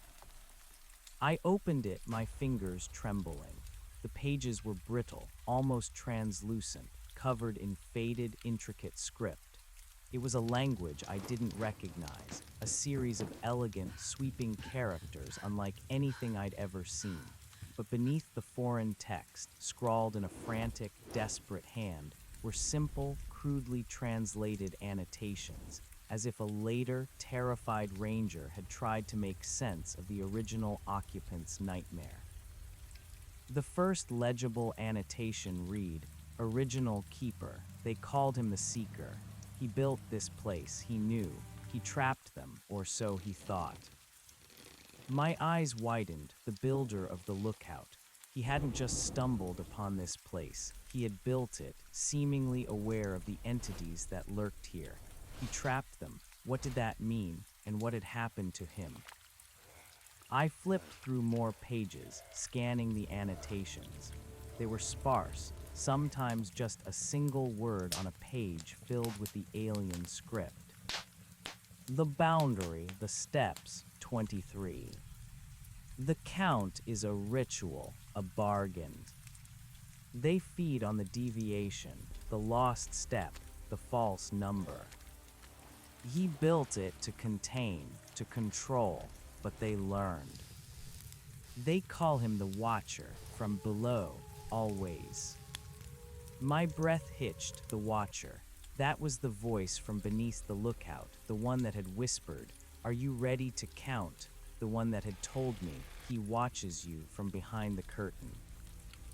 The journal fell open to a page containing a series of crude drawings. Stick figures, gaunt and impossibly tall, with pinprick eyes, surrounding a small square drawing that was clearly the lookout cabin. And above the cabin, a single, larger, more detailed figure, its head adorned with what looked like a crown of sharp, jagged thorns. This figure was depicted with its hands outstretched, almost as if it was holding the cabin in its grasp. And then a chilling annotation, scrawled beneath the drawing in a desperate hand. The Seeker believed the count was a cage for them, a protective barrier, but it was also a promise, a contract. Every time a new keeper arrived, the count began again. A new game, a new offering. They need the fear. They feed on the broken count, and the souls of those who miscount. The words struck me like a physical blow, a new offering. They feed on the broken count.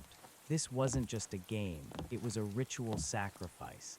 Each ranger, driven to madness, starved, or self-mutilated, was a victim, an offering to these entities, orchestrated through the seemingly innocuous tradition of counting steps. And I had completed the count. I had played their game, and I had won. But winning, I realized with a fresh wave of terror, was merely surviving to be brought back into the main arena.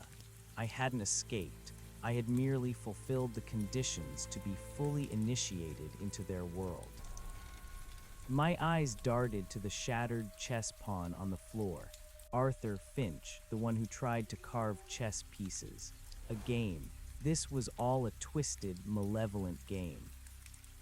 I looked around the cabin, at the shredded maps, the bark-covered windows, the frantic tally marks. This wasn't just a lookout, it was an altar, a holding pen, and I was the latest prisoner. The hum intensified, a thrumming vibration that seemed to course through the very pages of the journal in my hands. The metallic taste in my mouth became unbearable, an iron tang that filled my sinuses and coated my tongue. I could feel a cold sweat trickling down my spine, even in the cold cabin air. Then from the window directly opposite me, the one from behind which he supposedly watched, a single sharp crack split the air. Not glass breaking, but something else, something flexing. The bark covering shimmered, and a faint, thin line of green light, like an emerald serpent, pulsed into existence in the center of the pane, growing brighter, stronger. It was like nothing I had ever seen, a raw, primal energy, alive and malevolent. The whispers began again, not from below, not from outside, but from within the walls themselves, from the very wood of the cabin. They were not counting now. They were chanting, a dry, sibilant chorus of words I couldn't understand, but whose intent was clear, a summons. The green light pulsed faster, radiating an intense cold that pierced through my clothes, making my teeth chatter. The hum reached a crescendo, a roaring vibration that threatened to shatter my eardrums. I squeezed my eyes shut, clutching the ancient journal to my chest, my body trembling uncontrollably. This was it. This was the true horror, the culmination of their game. When I opened my eyes again, the green light had expanded, burning through the bark cover, forming a swirling vortex on the glass. The air in the cabin crackled, charged with an invisible energy. The entity's thought, ancient and powerful, filled my mind, not a whisper, but a resonant bellow that shook my very being. The Seeker's bargain stands. The Count protects, but the Count also binds. You completed the count, traveler. You sealed your fate. Now the true tribute begins. The green light pulsed, searingly bright, and from its center something began to emerge. A shadow, but not a two-dimensional distortion. This was a deeper, more profound darkness, coalescing into a defined, three-dimensional form. It was impossibly tall, slender, its limbs elongating, stretching, cracking with an audible, sickening sound. It was the Watcher, the entity described in the journal, the one whose gaze I had felt, whose voice had driven the Rangers to madness. It was stepping through the window, not breaking the glass, not tearing the bark, but simply emerging from the swirling green light, as if passing through a veil between worlds. Its form was still wavering, ethereal, but growing more solid with every agonizing second. Its head was small, crowned with those terrible, jagged thorns, and its eyes were not pinpricks of light, but swirling abysses of green, deep and ancient, filled with an unbearable hunger. I stumbled backwards, my legs giving out, and collapsed onto the cot, the ancient journal still clutched in my hands. My mind screamed, but no sound escaped my throat. I was utterly paralyzed, a deer caught in the headlights of an unimaginable predator. The creature's gaze, those swirling green abysses, fixed on me. And then it spoke, not telepathically, but with a sound that was a dry, rasping whisper, yet filled the entire cabin, shaking the very foundations of my sanity. You counted, little man, and you played the game well, but now the game is played on my terms. It extended an impossibly long, skeletal hand towards me, its clawed fingers splaying wide, the green light of its eyes reflecting malevolently in their dark tips. The cabin itself groaned, the wood twisting, knotting. The hum reached a peak so intense I felt my bones vibrating, felt my very essence being pulled, stretched. I was trapped, truly trapped, and the Watcher had finally revealed itself. The game was far from over. It was only just beginning. The Watcher's whisper, dry as ancient bone yet resonating with the force of a thunderclap, ripped through the fabric of my sanity. You counted, little man, and you played the game well, but now the game is played on my terms. Its impossibly long, skeletal hand, clawed fingers splaying wide, stretched towards me. The swirling green abysses of its eyes reflected malevolently in their dark tips, a galaxy of ancient hunger.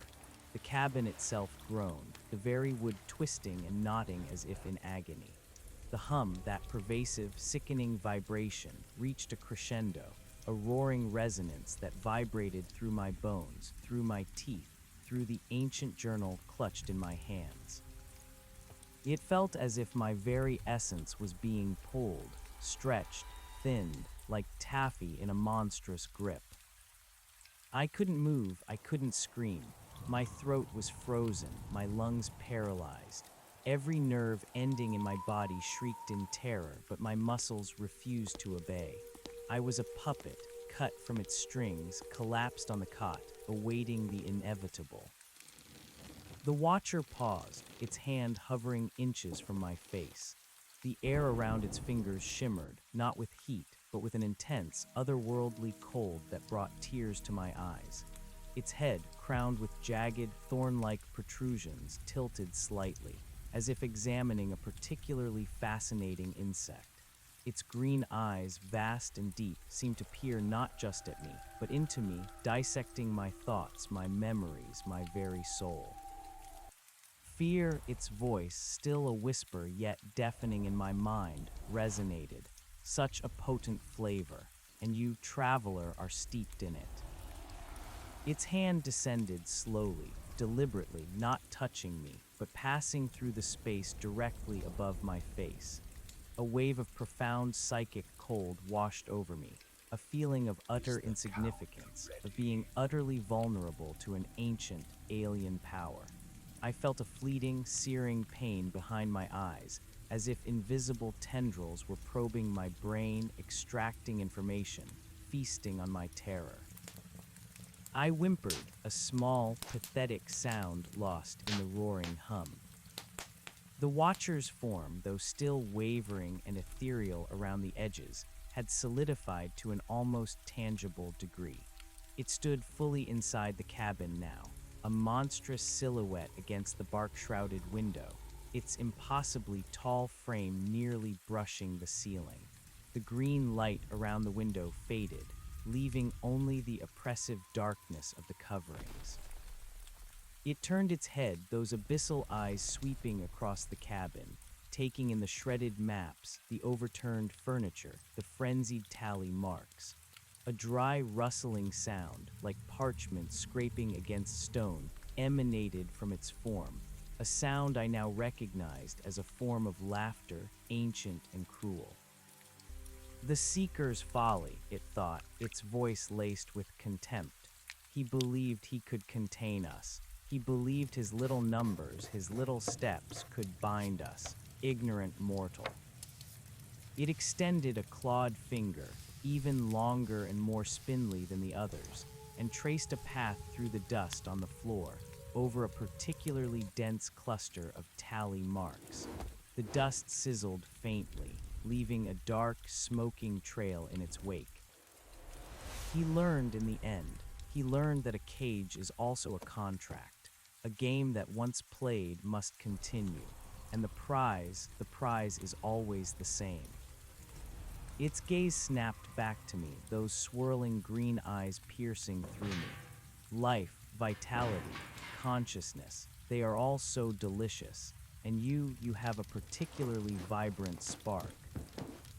My blood ran cold. Life, vitality, consciousness, that was the tribute. Not just fear, but my very essence. The Rangers hadn't just died of starvation, they had been consumed. Slowly, subtly, their life force drained, leaving them as hollow husks.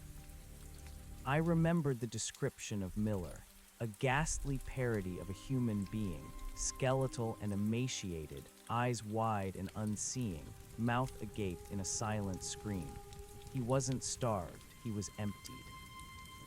The Watcher took a step towards me, its movement fluid and silent, yet radiating an immense power. The floorboards beneath its non-existent weight didn't creak, but the entire cabin structure seemed to shift, groaning under an unseen pressure. I instinctively pressed myself further into the cot, as if the flimsy mattress could offer any protection. The others, they were simple appetizers, small, sweet morsels to tide us over. But you are different. You bring knowledge, you bring curiosity, you bring an understanding of the game. It gestured with its skeletal hand towards the ancient journal still clutched in my trembling fingers. The Seeker's journal, a testament to his hubris, and your undoing. You sought answers, traveler, and in seeking them, you stumbled deeper into our web. My mind, though still paralyzed by terror, began to frantically piece together the puzzle. The Seeker had built the lookout, perhaps to observe them, perhaps even to experiment, to understand their nature. He had established the count as a ritual, believing it would contain them, create a barrier. But the entities, the Watcher among them, were far more cunning. They had twisted the ritual, turning it into a feeding mechanism. Each new ranger, each keeper, was an unwitting participant in their game, and the reward for completing the count was not freedom, but a deeper, more profound entrapment. The broken count, the misstep, the fall that was merely a different kind of feeding, a quick snack of terror and despair. But the completed count, the successful passage, that was the invitation to the main course, the true tribute. The Watcher's presence was like a physical weight, pressing down on my chest, making it impossible to draw a full breath. The metallic taste in my mouth was now so strong it felt like my tongue was bleeding. The hum pulsed, faster, stronger, directly proportional to the Watcher's proximity. The Blackwood, the Watcher's thought continued, is not merely a forest. It is a gateway, a thinning between worlds. And this lookout, this little tower of vanity, it is a beacon, a lure, for those who seek or those who are sought. It stopped directly over me, its impossibly long, slender form looming. The darkness under its thorn-crowned head was absolute, a void within the cabin's dimness. Its swirling green eyes, however, seemed to emit a faint, internal light, illuminating nothing but the depths of my fear. You read of the scratching, the whispers, the figures in the dark. They are my extensions, my hands, my voices. We are many, traveler, but I am the center, the hunger that binds us all. As it spoke, a chilling cold began to emanate directly from the Watcher, a cold that felt like it was freezing my blood in my veins. It wasn't the external cold of the forest, but an internal, insidious chill that began to numb my limbs, my very consciousness. I could feel my body growing heavy, lethargic, as if my energy was being slowly, deliberately siphoned away. The Seeker learned that the rules of the game are mutable. They adapt, they twist, and now, traveler, you shall learn it too. The Watcher extended its hand again, not towards me, but towards the air beside my head. Its clawed fingers flexed, and the air itself seemed to crackle. A faint, almost imperceptible shimmer appeared, coalescing into what looked like a thin, invisible membrane. It was a distortion, like heat haze, but pulsing with that familiar, malevolent green light. The barrier is strengthened, the Watcher declared, its voice resonating with an ancient power. This cabin, it is now your permanent chamber, your prison, your larder. My mind screamed in silent protest. Larder, I was food. This was what the Rangers had become. This was my fate. The hum intensified, vibrating the cot beneath me, shaking the very bones of the lookout. The green shimmer in the air thickened, expanding, forming a visible, translucent wall that enclosed the entire cabin. It stretched from floor to ceiling, from wall to wall, sealing off the entrance, the windows, every potential exit. It was like being trapped inside a giant, shimmering emerald bubble. Through the translucent barrier, I could vaguely discern the world outside, the pale light of dawn, the skeletal trees. But it was distant, distorted, untouchable. I was truly sealed off, isolated. The Watcher then moved with a frightening speed. It didn't walk, it simply shifted, appearing now by the stove, then by the overturned table, then by the remaining shelf where the other logbooks lay. As it moved, it touched things. Each object it touched, a piece of torn map, a splint of wood from the table, an old tin cup, glowed momentarily with a faint green light before returning to its mundane state. But something about it was different, charged. The tools of containment must also be blessed with our essence, it explained, its thoughts pouring into my mind, a chilling lecture. The power must flow, from the land, through the lookout, through the keeper, and back to us. It picked up one of the other logbooks, the one from Sarah Jenkins, its dark hide cover looking ancient and worn in its spindly grasp. Its clawed thumb gently brushed across the faded inscription, S. Jenkins, Blackwood Lookout Keeper. Each keeper a cog in the machine, a battery, and you, traveler, are merely the latest replacement. It opened the journal, its eyes seemingly scanning the frantic, desperate entries. Her fear was exquisite, her terror of falling a delightful tremor. I watched in horrified fascination as the Watcher read, its presence radiating an unholy light. It was feeding not just on my present fear, but on the accumulated terror of all the previous Rangers, stored within these pages, reliving their despair. The hum in the cabin seemed to swell with each turning page, each remembered scream. My backpack, still slung over my shoulder, suddenly felt incredibly heavy. The logbooks I had stuffed inside felt like lead weights, anchors chaining me to this nightmare. They were not proof. They were merely documentation of my inevitable fate. The Watcher finished with Jenkins' journal, its form still wavering slightly, as if satiated for a moment. It closed the book gently, then placed it back on the shelf, not with violence, but with a deliberate, almost reverent care. The game has new rules, traveler, it announced, turning back to face me. No more counting. That was merely the initiation. Now, the true tribute begins. You will become a beacon. A beacon, what did that mean? Before I could even form a coherent thought, the Watcher extended its impossibly long finger again, this time pointing directly at my chest. A jolt, a sharp, cold spark shot through me. It wasn't painful, but it was profoundly disorienting. I gasped, my body arching slightly. Your vitality, your spark, it will power the gateway.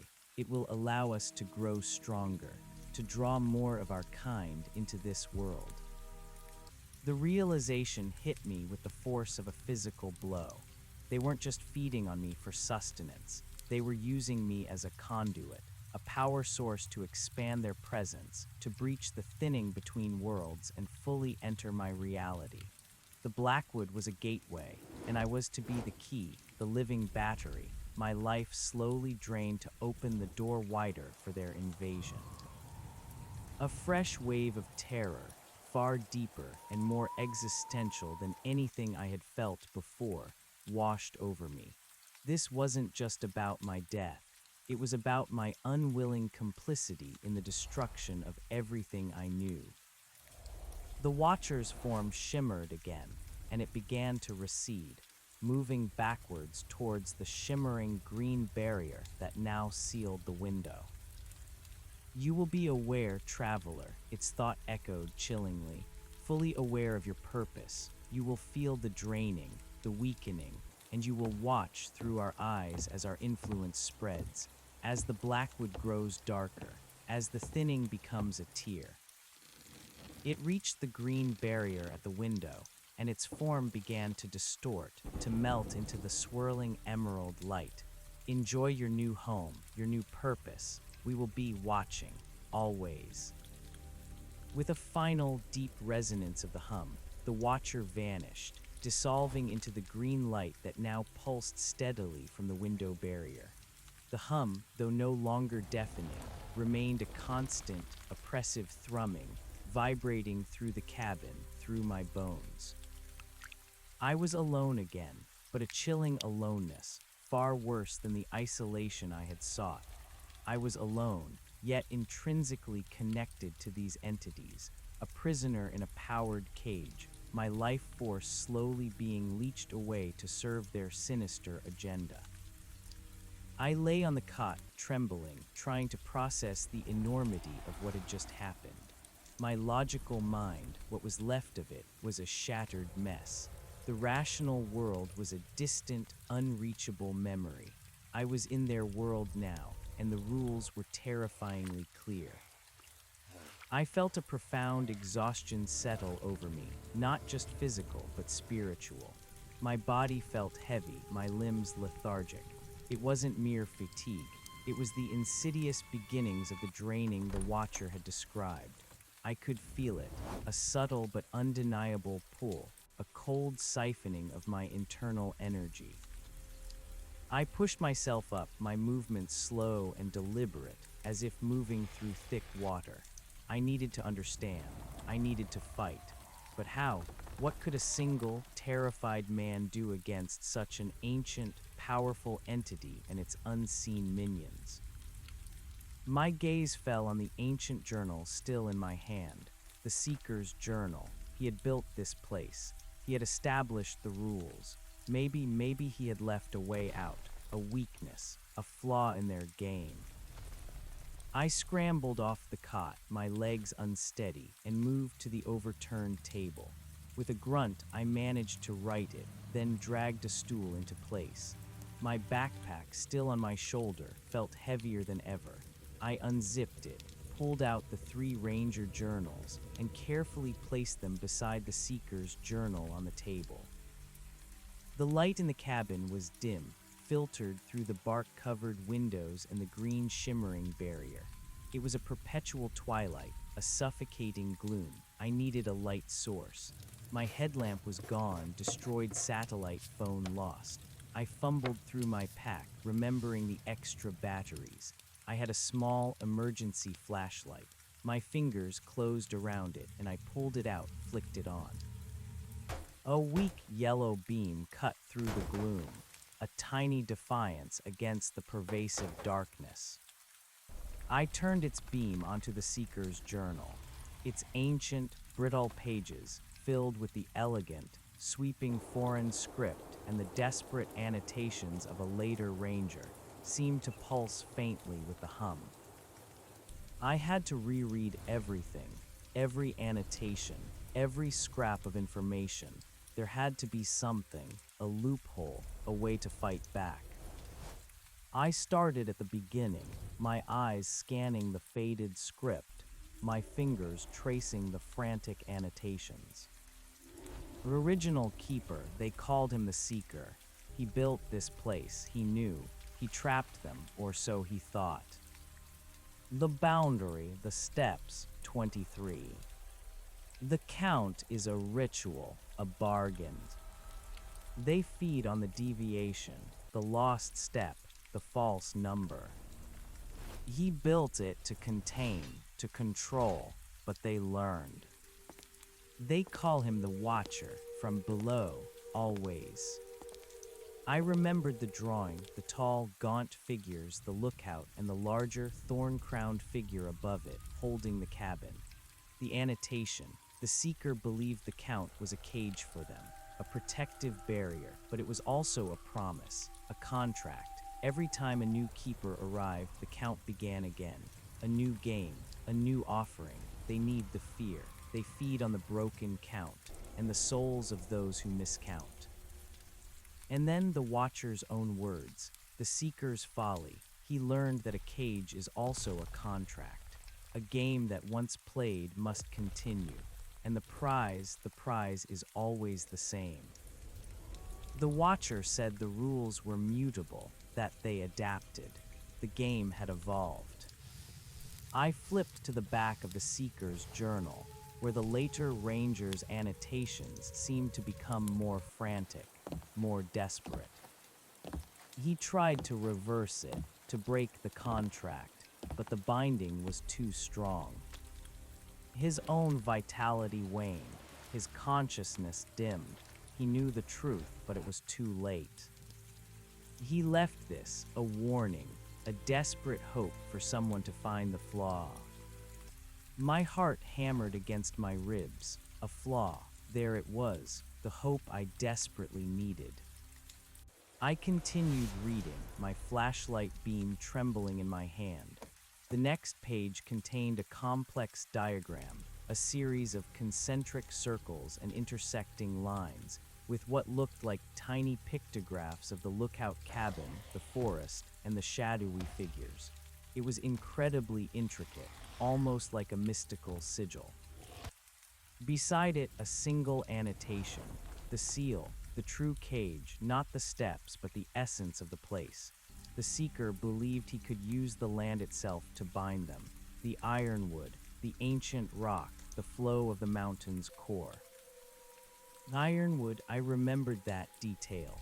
The species of trees around Blackwood, incredibly hard and resistant to decay. And the lookout was built on solid rock, on a prominent outcropping. He poured his own energy into this seal, his own life force, to power it, to make it hold. So the Seeker hadn't just built the lookout. He had attempted to create a magical barrier, a seal, using his own life force and the natural properties of the land. He was effectively doing what the Watcher was doing to me, using a human as a battery. But the Watcher, it learned, it copied, it found the weakness, the drain.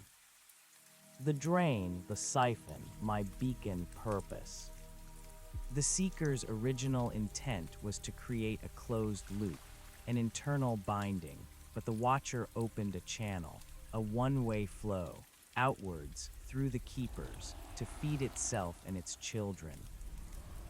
The original seal, it exists still, deep below in the heart of the rock, but it is weak, liking being siphoned. To break the siphon, to reverse the flow, one must find the heart and reconnect the seal. My breath caught in my throat, the heart of the rock, deep below. That must be what the Rangers heard, the true source of the hum, the core of the Seeker's original failing seal.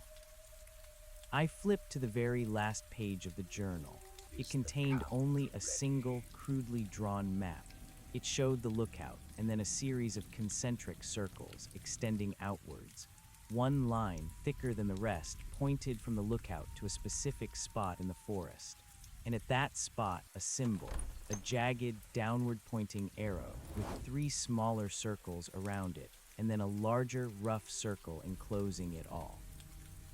Below it, a final, almost illegible annotation, the Ironwood Altar, where the Seeker sought to channel the mountain's power, the point of convergence, the key to the heart. One must descend into the earth and restore the flow, before the thinning becomes a tear, before the gate opens fully. The Ironwood Altar, a point of convergence, a key to the heart of the rock, and a warning before the thinning becomes a tear. This was it, the way out, the way to fight back. I gripped the journal, a desperate hope blooming in my chest, pushing back against the chilling exhaustion that tried to claim me. I was a man of facts, of science, but here, in this nightmare, ancient magic was the only truth. My eyes swept across the cabin. I was sealed in, the green shimmering barrier. I needed to get out, but the watcher had said, the barrier is strengthened. This cabin, it is now your permanent chamber. I had to test it. I stumbled towards the door, my heart pounding. The translucent green barrier pulsed faintly across the doorway. I reached out a trembling hand, cautiously. My fingers touched it. It felt like nothing, like air, but as I tried to push my hand through, it met an invisible, unyielding force. It was like pushing against solid rock, yet it felt like nothing. The hum intensified slightly at my touch, a low growl of resistance. I tried again, pressing harder, but it wouldn't give. I tried the window, same result, unyielding, impenetrable. I was trapped, truly trapped. The Seeker had created a prison, and I was now inside it. How could I reach the ironwood altar, the heart of the rock, if I couldn't even leave the cabin? My gaze fell on the floor, the floorboards, the sounds from below, the scratching, the moans, the charnel pit, the watcher's voice, from below always. The Seeker's journal mentioned reconnecting the seal deep below. Was there a way down from inside the cabin? I looked around the room, searching for anything I might have missed. The overturned furniture, the shredded maps, the cold stove. Nothing seemed out of place in a functional sense, beyond the general chaos. Then my eyes fell on the cot. My cot, the one that the Watcher's minions had moved and bolted to the center of the room, replacing the table. Why? I walked over to it, my feet dragging, the exhaustion intensifying. I knelt, pushing aside my sleeping bag and pad. The cot was indeed bolted to the floor with heavy iron bolts sunk deep into the wood. But why here? Why the center? I looked at the floorboards directly beneath the cot. They seemed older, darker, slightly discolored compared to the surrounding planks, and one of them, right in the center, was wider than the others. A seam, almost invisible beneath the grime, ran along its edges. My heart leaped, a trapdoor, a hidden entrance, the Seeker's way down, perhaps. My hands, still trembling, began to probe the edges of the wider plank. It was firmly in place, secured by the cot now bolted over it. I needed to move the cot. I tried to push the heavy cot, but it was anchored. The bolts were thick, old iron. I needed tools. I frantically rummaged through my backpack. First aid kit, water bottle, extra batteries, 3 logbooks. No tools. I scanned the cabin again. Overturned table, stools, cold stove, fire poker. The fire poker. It was still lying beside the cold stove. A long, heavy iron rod with a hooked end. Perhaps I could use it as a lever. I grabbed the poker, its metal cold and slick to the touch. I knelt beside the cot again and tried to insert the hooked end under the base of one of the cot legs near a bolt. With a grunt, I pulled. Nothing.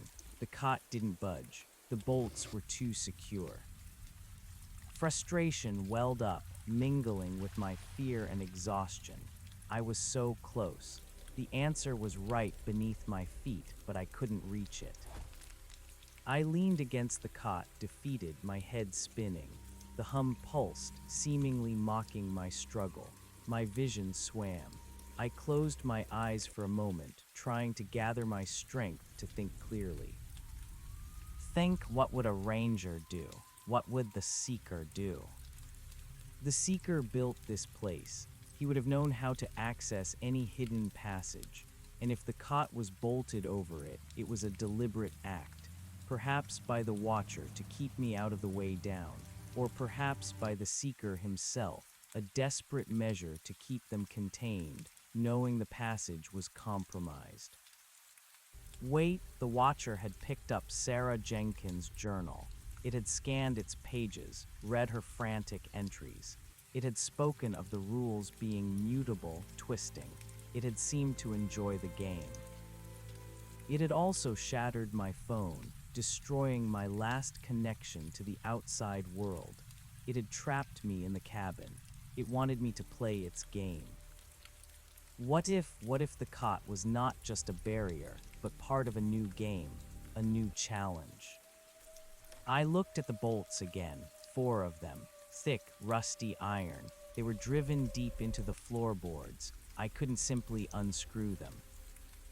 My eyes fell on the chess pawn on the floor, broken in half. Arthur Finch had carved those. A game. The watcher had explicitly used the word game repeatedly. What if the game now involved solving a puzzle to get out of the cabin, to reach the heart of the rock? I thought back to the ranger journals, any mention of hidden passages, anything about the floor. Finch, the low moans, from below, from the very heart of this rock. They scratch, they drag. Miller, the scratching, so close, beneath my feet. I hear their terrible hunger, but I cannot see. Jenkins, the vibrations, through the floorboards. I swear the wood itself is alive. No direct mention of a passage, but they all described sounds coming from directly beneath. I picked up the chess pawn, its dark wood smooth and cold, broken. It represented a game, a structure shattered. The watcher wanted me to understand. It wanted me to play. What kind of puzzle would require specific tools in a deserted lookout? I had my survival gear, my wits, and the journals. No heavy-duty prying tools, no wrenches. Unless the tools were already here.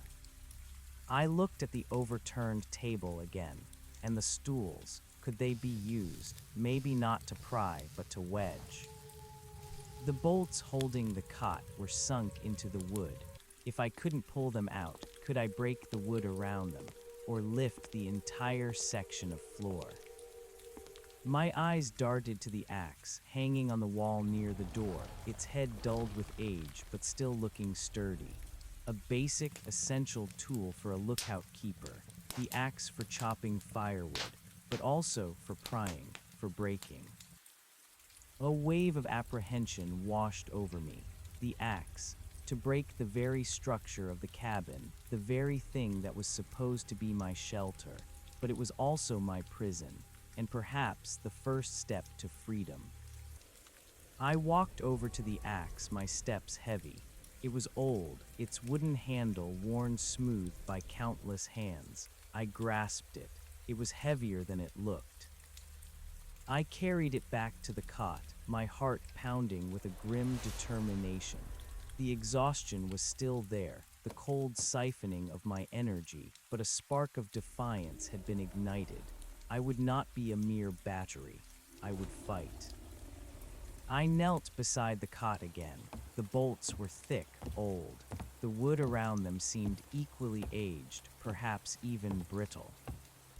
I decided to try prying first. I wedged the blunt end of the axe head under the cot leg, right next to one of the bolts, and used the poker as a fulcrum under the handle of the axe. With a deep breath, I pushed down on the poker. A groan, not from me, but from the wood. A splintering crack, sharp and sudden. The bolt gave slightly, the wood around it tearing. Encouraged, I repeated the process, pushing with all my might. Another crack. The wood splintered further. The bolt twisted. I could hear the metal groaning as it shifted. It was working, slowly, painfully, but it was working. I moved to the next bolt, my arms aching, sweat beading on my forehead. The hum in the cabin seemed to intensify with each blow, each crack of wood, as if the entities below were reacting to my struggle, perhaps with anticipation, perhaps with annoyance. After what felt like an eternity, but was probably only an hour, I had managed to pry up 3 of the 4 bolts. The cot was now leaning precariously, its remaining bolt serving as a pivot. I could feel the exhaustion gnawing at me, a profound weariness seeping into my bones. My head throbbed and the metallic taste was unbearable, but I couldn't stop. The last bolt, this one seemed particularly stubborn. I gritted my teeth, wedged the axe under the cot leg, and pushed with all the strength I had left. My muscles screamed in protest. A sharp pain shot through my shoulder. Grug! The wood around the final bolt gave way with a sickening tear. The cot lurched, then fell heavily onto its side, exposing the section of floorboards completely. I collapsed onto my knees, panting, the axe falling from my grasp with a clatter. My body was racked with shivers, not just from cold, but from sheer effort and the continuing drain. But there it was, the hidden trapdoor. It was indeed a wider plank, almost perfectly square, occupying the exact center of the cabin floor. Its surface was darker, almost black with ancient grime. A rusty iron ring, flat against the wood, was set into one corner. My heart pounded with a mixture of fear and triumph. This was it, the way down, to the heart of the rock, to the seal. But what lay beneath it? The charnel pit, the scratching, the moans, the entities, the watchers' extensions. I hesitated, my hand hovering over the iron ring. Every instinct screamed at me to stay away, to not open this door to deeper horror. But I knew there was no staying put. To stay was to become a battery, to slowly fade away, watching their invasion. I had to go down, I had to fight. I closed my eyes, took a deep, shuddering breath, and gripped the iron ring. It was cold, slick with grime. I pulled. The trapdoor didn't immediately budge. It was heavy, stuck fast. I pulled again, bracing my feet against the floor. A low groan, like something ancient stirring, emanated from beneath the plank. The hum intensified, vibrating through the wood, up into my very soul. With a final, desperate heave, the trapdoor ripped free from its ancient seal. A shower of dust and dried earth rained down as it swung open, revealing a gaping black hole in the floor. A wave of putrid, cloying air rushed up from the opening, thick with the smell of damp earth, decay, and that sickeningly familiar metallic tang. It was colder down there, impossibly cold, a damp, bone-chilling cold that seemed to suck the warmth from the air. And from the depths of that abyss, a new sound, chillingly clear, a low, guttural moan, prolonged and filled with an ancient hunger, immediately followed by the distinct sound of scratching. Tap, tap, tap, but this wasn't muffled anymore. It was sharp, direct, coming from directly below. My flashlight beam, still clutched in my hand, cut a trembling path into the darkness. It illuminated a set of crude, wooden steps, even older and more rickety than the lookout stairs outside. They plunged straight down into an inky blackness, a darkness so profound it seemed to absorb the light, revealing nothing of what lay beyond the first few steps. These were not 23 steps. These were a different descent, a descent into the true maw of the Blackwood. I looked back at the now bolted windows, at the shimmering green barrier that sealed me in. No escape. The only way was down. I took a shaky breath. "All right," I whispered, my voice hoarse. "Let's finish this game." I gripped the edge of the trapdoor opening, using it as a handhold. I swung my legs over the edge, feeling the cold, damp air rise to meet me. My foot hovered over the first step. The wood looked rotten, treacherous. "One," I whispered, stepping down. The ancient wood groaned under my weight, a sound like a dying beast. The descent was slow, agonizing. The air grew thicker, colder, heavier with the stench of rot and ozone. The scratching intensified, a constant, rhythmic scrape, accompanied by soft, sibilant whispers that seemed to rise from the very stones. 2, 3, 4. Each step was a leap of faith, a desperate gamble against the unseen. My flashlight beam danced ahead, revealing nothing but more rickety steps, more impenetrable darkness. The whispers, dry and chittering, seemed to grow closer, almost brushing against my ears.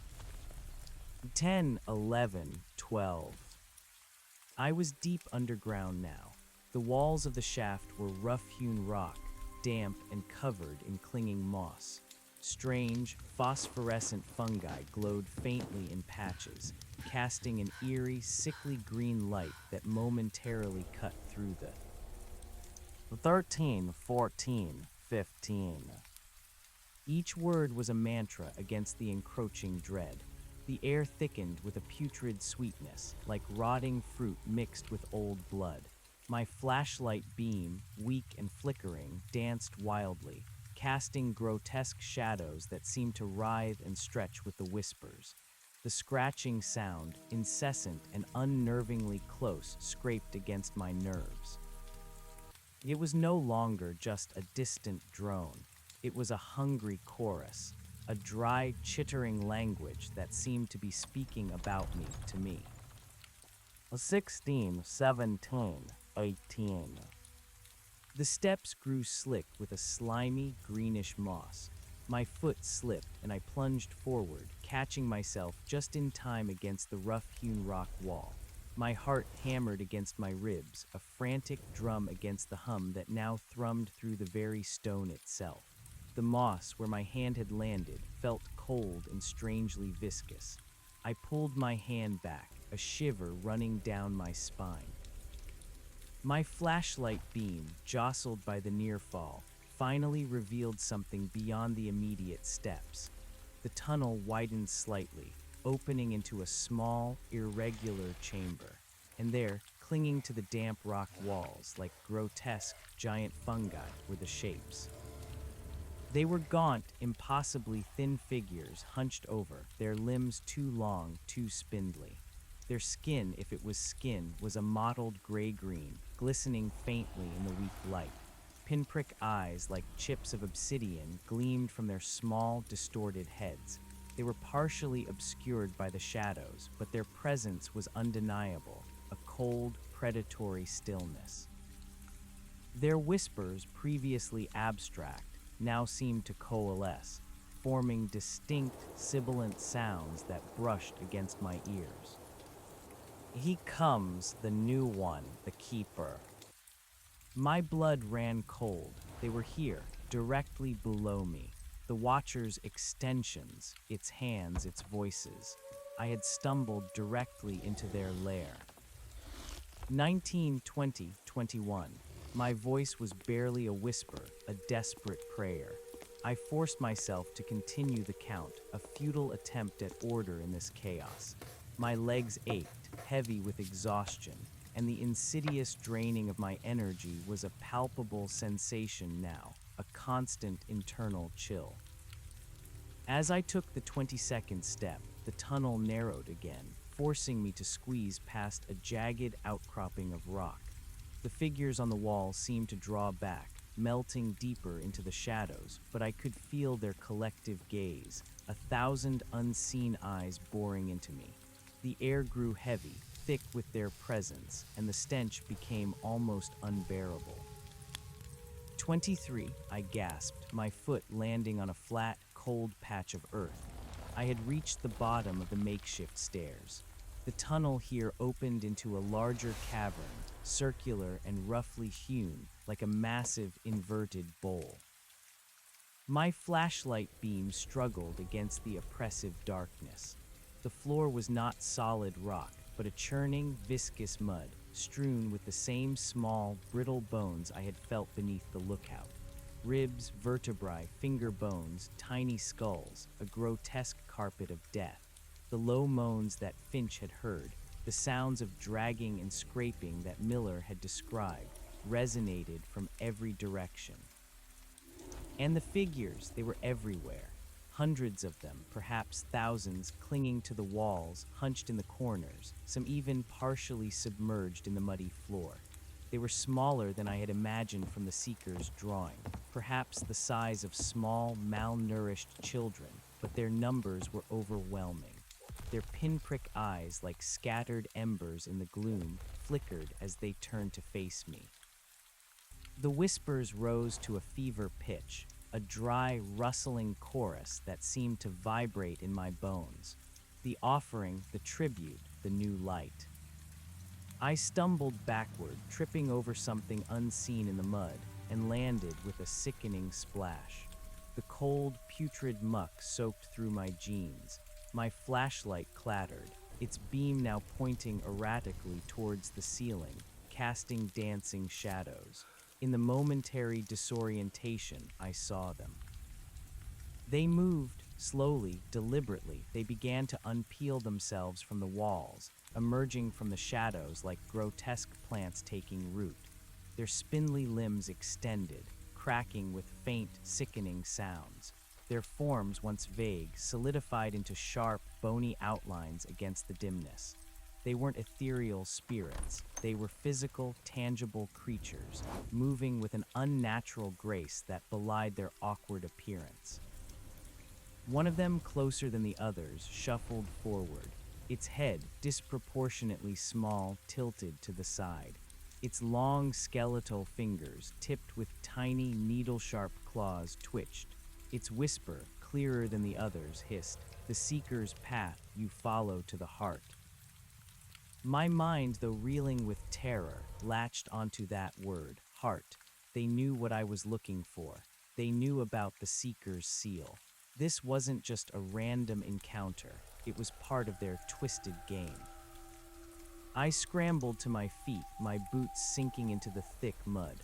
My flashlight, still gripped in my hand, was my only weapon, my only shield.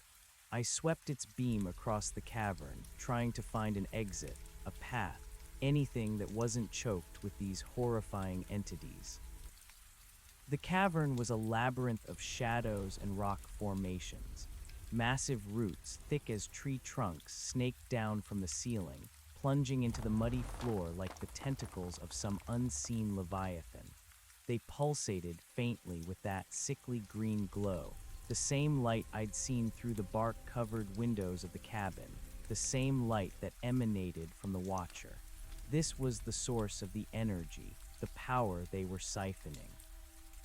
The entities began to close in, their movements slow and deliberate, a silent, creeping tide of horrors. Their whispers intensified, a rising crescendo of hungry expectation. I could feel their coldness, their malevolent intent, pressing in from all sides. I had to move. I couldn't fight them all. I needed to find the heart of the rock, the ironwood altar. I remembered the Seeker's map, the crude drawing in his journal, a thick line from the lookout pointing to a spot, a jagged, downward-pointing arrow, 3 smaller circles, then a larger, rough circle enclosing it all, the ironwood altar, where the Seeker sought to channel the mountain's power, the point of convergence, the key to the heart. I scanned the cavern, my flashlight beam sweeping desperately. The roots, thick and gnarled, crisscrossed the ceiling and walls. One particularly large root, thicker than the rest, pulsed with a brighter green light, almost throbbing. It ran along the ceiling, then twisted downwards, disappearing into a narrow fissure in the rock wall opposite where I stood. That had to be it, the ironwood altar, the point of convergence. Back, I screamed, a raw, desperate sound, as one of the entities darted forward, its clawed hand snatching at my leg. I kicked out wildly, my muddy boot connecting with its spindly form. It recoiled with a dry, rustling hiss, dissolving briefly into shadows before recoalescing. I turned and bolted, plunging into the thick mud towards the fissure where the pulsing root disappeared. My feet slipped and slid, the viscous earth trying to pull me down. The entities surged forward, a wave of chittering hunger. I could hear them behind me, their dry whispers now laced with a distinct excitement. The chase, the fear, the taste. The air behind me grew colder, a palpable pressure, as if 1,000 tiny, unseen hands were reaching for me.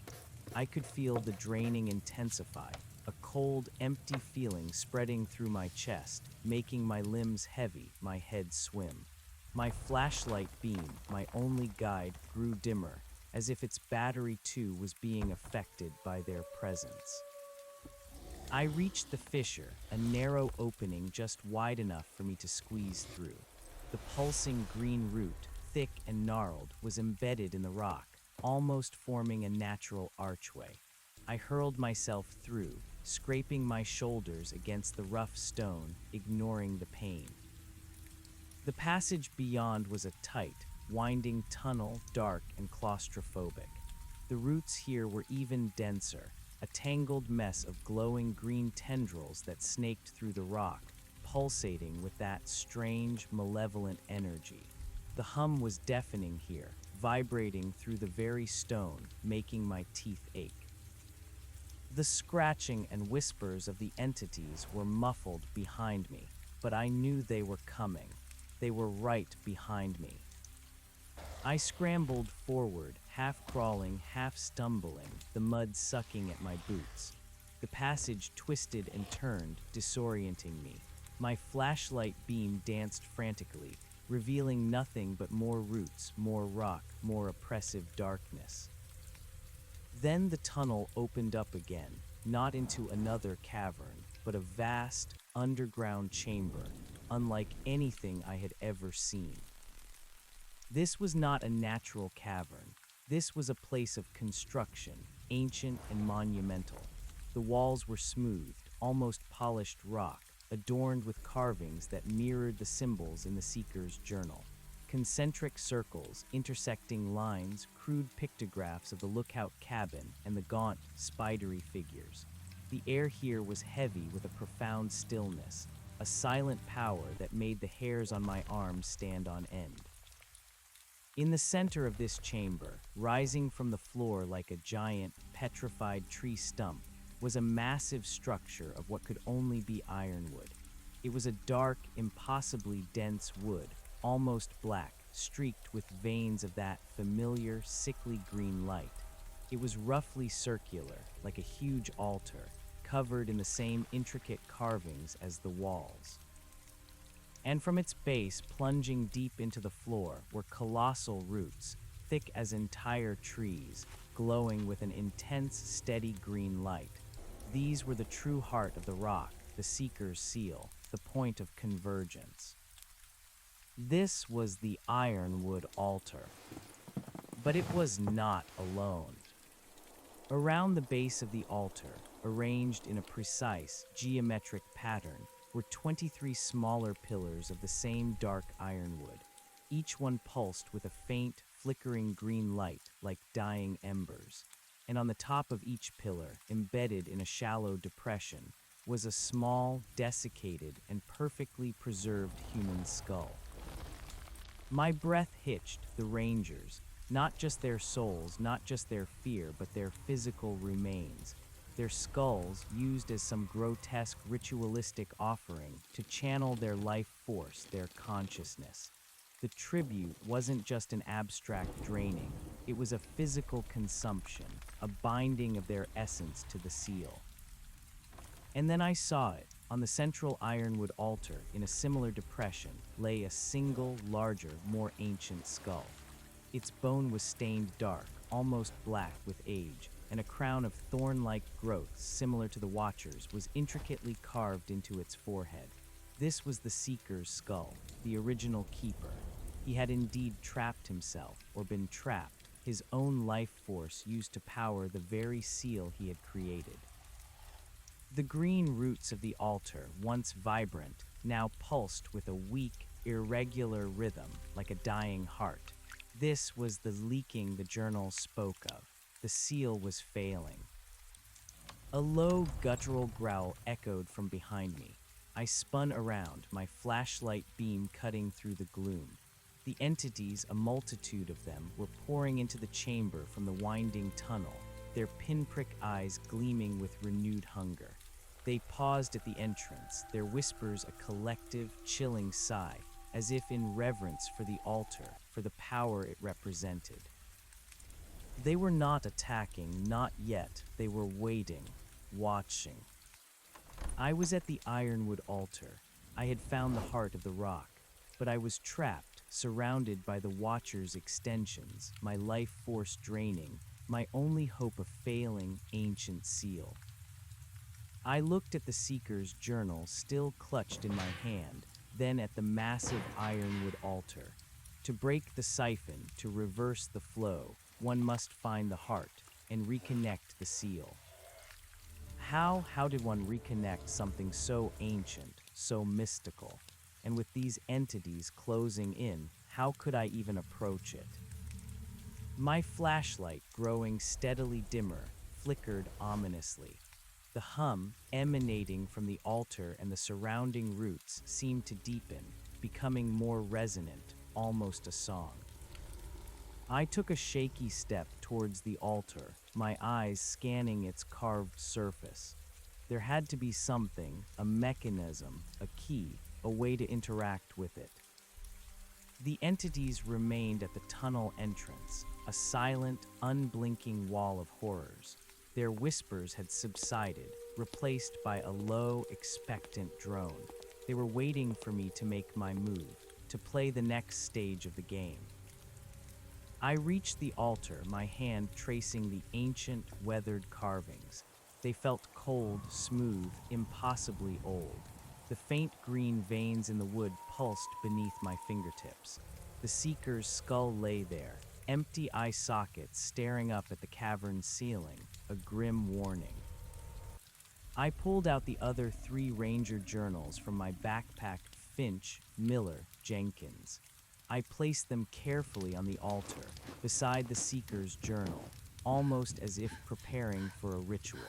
The black hide covers seemed to absorb the dim light, their ancient pages containing the collective despair of the keepers.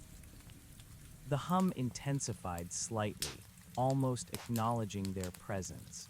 The entities at the entrance stirred, a low, collective chittering emanating from their ranks. I flipped through the Seeker's journal again, frantic now, scanning for any last detail I might have missed, any clue about reconnecting the seal. My eyes landed on a page I had skimmed over before, a page filled mostly with the Seeker's indecipherable script, but beneath it, a single clear annotation by the later Ranger. He spoke of the convergence, the binding of the numbers to the core, the balance, each keeper a node, each fear a charge. The flow is one way. To reverse, the nodes must be returned. Returned, what did that mean? My gaze snapped to the 23 pillars, each topped with a human skull. The Ranger skulls, they were the nodes. Their consciousness, their life force was bound here, powering the drain. To reverse, the nodes must be returned. A terrifying, chilling thought pierced through my mind. They weren't just skulls. They were the very essence of the Rangers, trapped, held captive. To return them, did that mean releasing them, disrupting the connection? My flashlight flickered again, dimming to a bare glow, then winking out completely. Utter darkness, absolute, suffocating darkness descended, broken only by the faint, sickly green glow of the roots and the ironwood altar. The pinprick eyes of the entities, now scattered points of light in the gloom, seemed to multiply, surrounding me like a vast, starless sky. The whispers began anew, this time more frantic, more agitated. The light gone, the fear rising. I was blind, vulnerable. My heart hammered against my ribs, a desperate drum against the overwhelming silence of the cavern, punctuated only by their dry, rustling whispers. I had to move, I had to act. I reached out, my hand brushing against the cold, hard surface of the Seeker's skull on the altar. The connection. The Seeker had poured his own energy into this seal. He had intended it to be a closed loop. The Watcher had opened a channel, draining the Keepers. My eyes, adjusting to the gloom, made out the faint outlines of the 23 pillars, each topped with a skull glowing faintly. They were arranged in a circle around the altar, each one equidistant. The binding of the numbers to the core, the balance. 23, the steps, the count, the ritual. The Seeker's journal had also mentioned a point of convergence, this altar. If the Seeker had bound himself here, if his skull was the central node, and the Ranger skulls were the smaller nodes, then the reversal had to involve disrupting that connection. But how could I return the nodes? What kind of action would constitute a release from such a powerful, ancient binding? The entities were closing in, their rustling whispers growing louder, more confident in the darkness. I could hear the soft scrape of their claws against the rock, the wet squelch of their forms moving through the mud. I closed my eyes, trying to focus, to calm the frantic thrumming of my heart. Think, what was the opposite of binding, of holding? Release, break, disconnect. My hands, trembling, moved over the surface of the ironwood altar. The carvings were intricate, symbols repeated over and over, a pattern, a circuit. Then my fingers brushed against something, not a carving but a depression, a shallow circular indentation, perfectly smooth at the very center of the altar, directly in front of the Seeker's skull. It was roughly the size of a human palm. And as my fingers rested there, a faint, almost imperceptible surge of cold energy passed through me. The hum from the altar intensified subtly. This was it, the point of interaction, the mechanism. But what was I supposed to do with it? The entities were now visibly closer, their pinprick eyes like a dozen constellations in the gloom, surrounding the altar in a wide arc.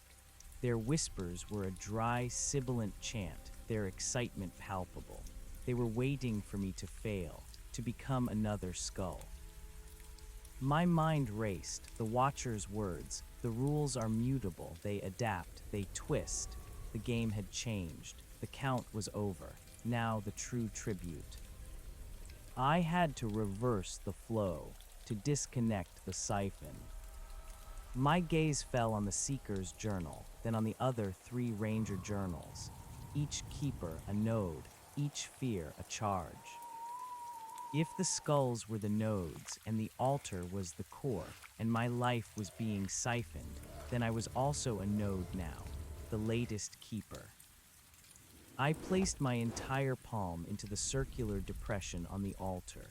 The surge of cold energy intensified, flowing up my arm into my chest.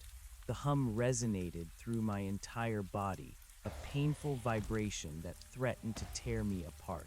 I gritted my teeth, enduring the sensation. As I connected, a rush of information, fragmented and terrifying, flooded my mind. Images flashed before my inner eye. The Seeker, a gaunt, determined man building the lookout, pouring his life force into the ironwood. The entities drawn to the power, twisting his intentions.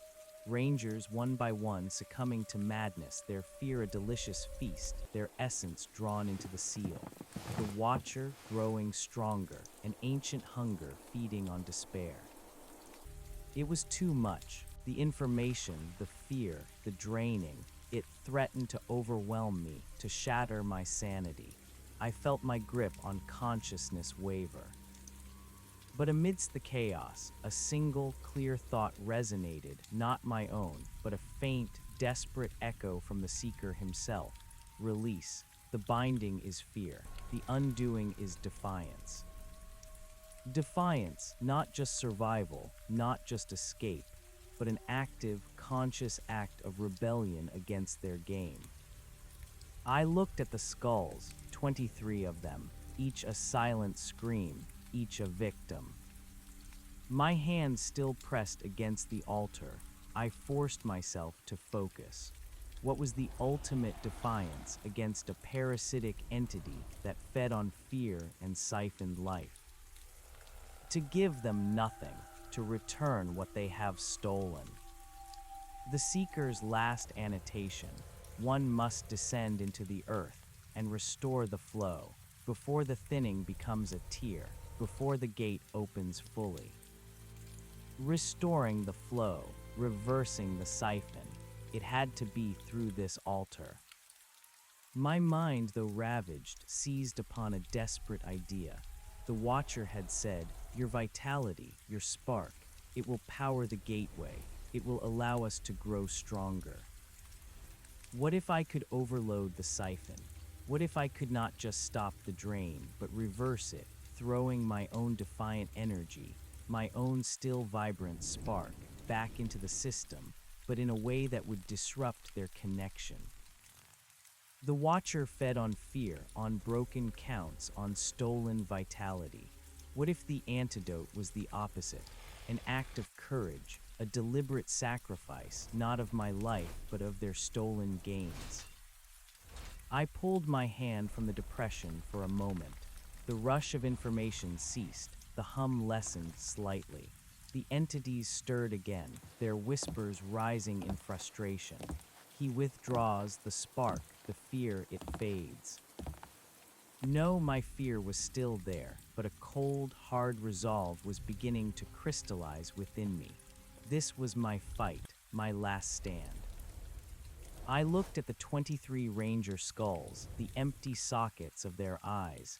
They were the victims. Their essences were trapped. The nodes must be returned. I had a desperate, reckless thought. If the Seeker's original seal used his life force to bind them, and the Watcher had twisted it to siphon from the Keepers, then the system was an intricate web of energy. To break the siphon, I had to sever the connection, not just for me, but for all the others. I reached out, my trembling fingers closing around the nearest Ranger skull. It was light, brittle, yet incredibly solid, bound by some unseen force to its pillar. I pulled. It didn't budge. The entities responded instantly, their whispers sharpening into a menacing hiss. They shuffled forward, a wave of dark forms. He dares touch the bound, the nodes must remain. This was it. They knew what I was attempting. I had to be faster, more decisive. I thought of the broken chess pawn, the shattered game. What if the game wasn't about counting or escaping, but about unmaking their game? I gripped the skull again, this time with both hands, planting my feet in the mud. I pulled with all my might, twisting, wrenching. The bone felt cold and hard, refusing to yield. The entities were now a mere few feet from the altar, their claws extending, their pinprick eyes blazing with fury. I could smell their close, putrid stench, feel the cold radiating from their forms. Snap! The pillar holding the skull splintered, a sharp crack echoing in the cavern. The skull, still in my hands, came free. And as it did, a pulse of raw, green energy, like a faint electric shock, coursed through me. The hum from the altar wavered, then intensified, a discordant shriek. The entities recoiled, their whispers turning to alarmed, chittering screams. No, the binding, the node severed. My body shuddered, reeling from the feedback, but the drain, that insidious cold siphon, receded for a moment, replaced by a surge of defiant energy, a defiant pulse of my own life force thrown back into the system. One down, 22 to go. The entities, enraged, rushed forward. They swarmed the altar, their clawed hands reaching for me. I saw a flash of green as one lunged, its skeletal fingers aiming for my face. I yelled a guttural roar of defiance and swung the skull in my hands like a club. The brittle bone connected with the entity's head with a sickening crack. It dissolved into a puff of dark, shimmering dust, its pinprick eyes winking out.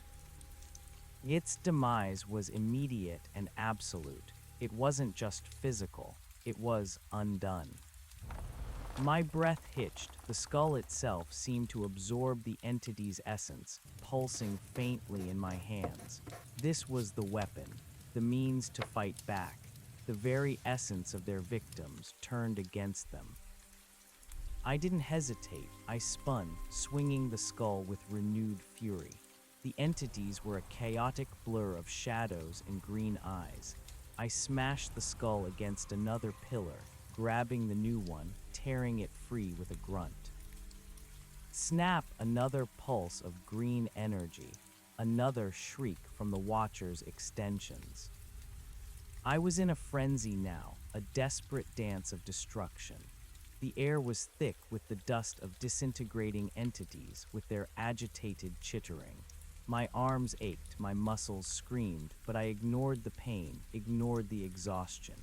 Each skull I tore free, each pillar I smashed, sent a fresh jolt of defiant energy through me, temporarily overriding the drain. I was counting again, not steps, but skulls. A new count, a count of defiance. 1, I bellowed, smashing another pillar, tearing free a skull. 2, another. 3, the rage, the desperation, the flicker of hope fueled me. The entities were swarming, but they seemed confused, disoriented by the disruption. They were hesitant, their movements less coordinated. They didn't understand this new game. I moved around the altar, a whirlwind of motion, grabbing skulls, smashing pillars, the satisfying snaps echoing in the cavern. Each release was a victory, a momentary surge of power. The hum from the altar was a discordant cacophony now, a symphony of breaking bonds. I could feel the Seeker's energy, the Ranger's energies, stirring within the altar, resonating with my own desperate struggle. The ironwood roots pulsed erratically, their green glow flickering wildly. 10, 11, 12. My voice was raw, my throat burning.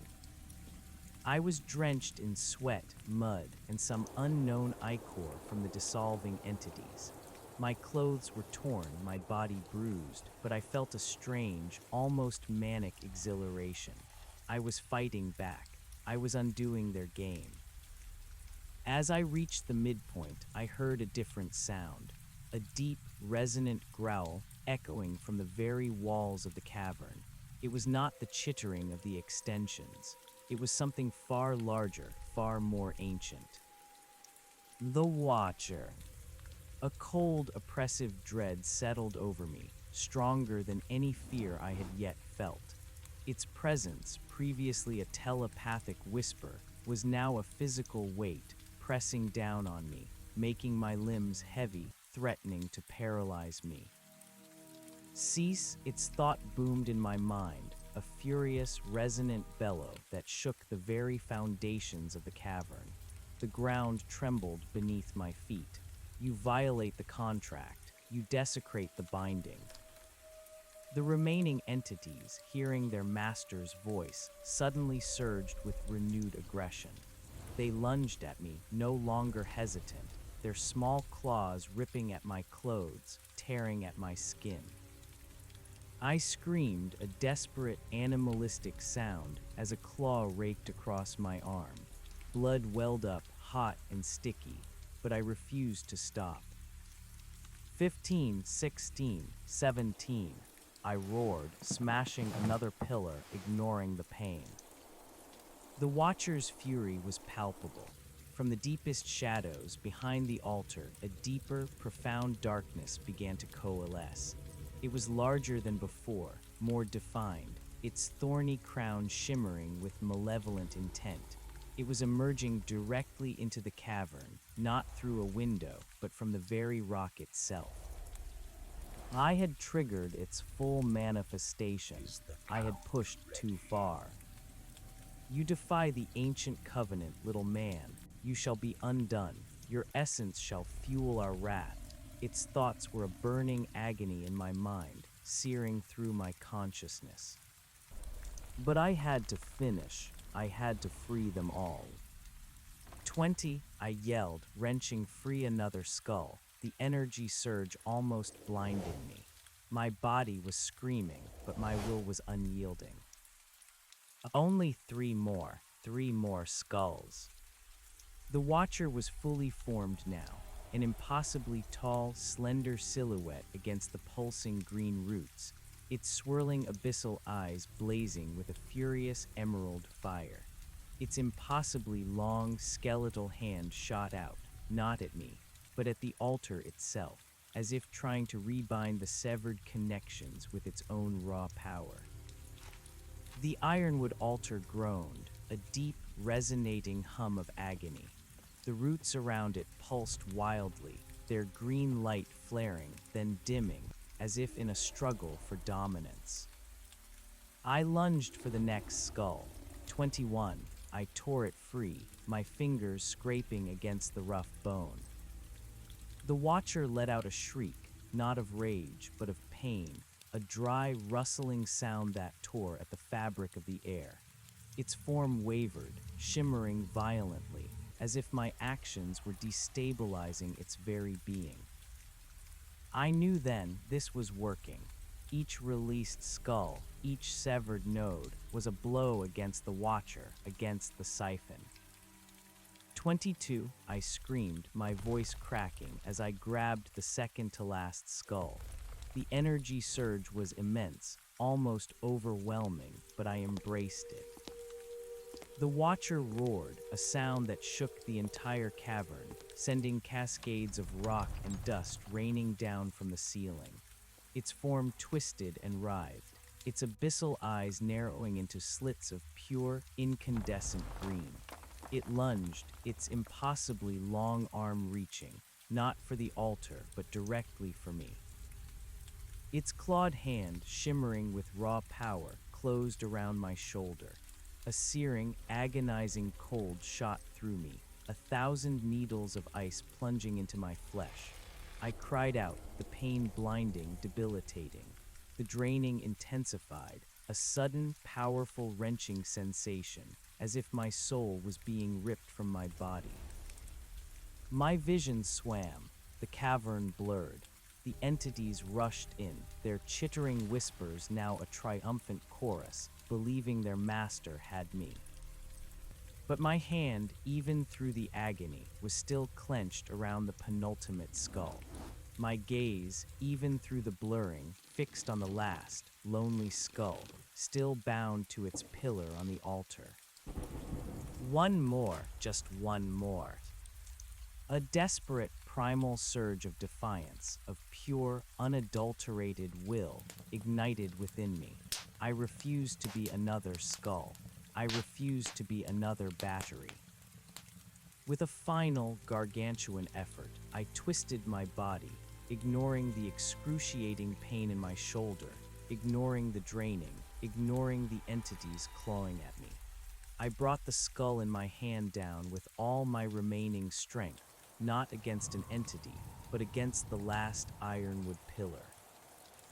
Crack! A shattering explosion of green light erupted from the altar, blinding me. The hum reached a deafening, agonizing pitch, then snapped, like a taut wire breaking. The Watcher screamed, a sound of unimaginable agony and fury. a dry, rasping shriek that seemed to rip through the very fabric of reality. Its grip on my shoulder loosened, its form flaring with uncontrolled green energy, then dissolving, not melting or fading, but shattering into a million shards of iridescent light that swirled and dissipated into nothingness. The entities caught in the blast whimpered, their pinprick eyes winking out, their forms disintegrating into the same dark dust as their master. The roots of the ironwood altar, the colossal, glowing tentacles, shuddered violently, their green light dimming, then glowing with a pure white light. The power of the seal, reconnected, cleansed, reversed. I collapsed to the ground, the last skull still clutched in my hand, the agony in my shoulder, a dull roar, the exhaustion overwhelming. The putrid stench of the cavern faded, replaced by the smell of clean, damp earth.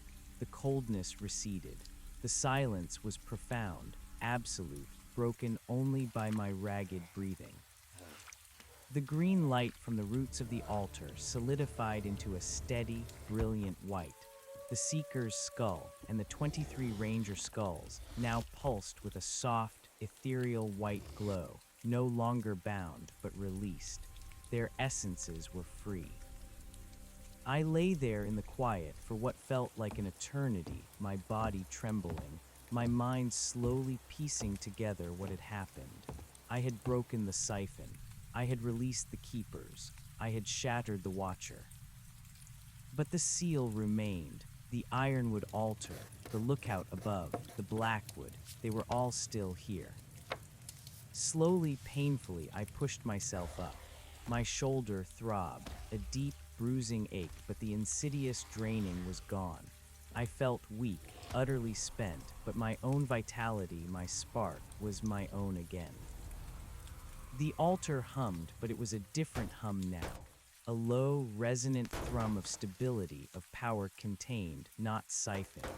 The roots glowed steadily, casting a soft, benevolent white light over the cavern. I looked at the skulls. They were still here, physical objects, but no longer radiating malevolence or sorrow. They were at peace. I had completed the Seeker's work. I had reconnected the seal. But what now? The Watcher was gone. Its extensions were gone. But what about the Blackwood? What about the thinning between worlds? I looked up. The fissure that led back to the main cavern, the charnel pit, was still there, but the air above it was no longer heavy with dread. It was just a clean, silent darkness. My body ached, a deep, persistent throb from head to toe. The gash on my shoulder was a raw, burning wound, but the pain was distant, almost secondary to the profound exhaustion that weighed me down. Every muscle screamed in protest as I pushed myself into a sitting position, my back scraping against the cold, damp rock of the cavern floor. The first thing I noticed was the light. A soft, pure white glow emanated from the massive roots of the ironwood altar, permeating the cavern with a gentle, almost ethereal radiance. It was a stark contrast to the sickly green pulse that had defined this place just moments before. The air was no longer heavy with the stench of decay and ozone. Instead, it held a clean, earthy scent, like fresh rain on stone.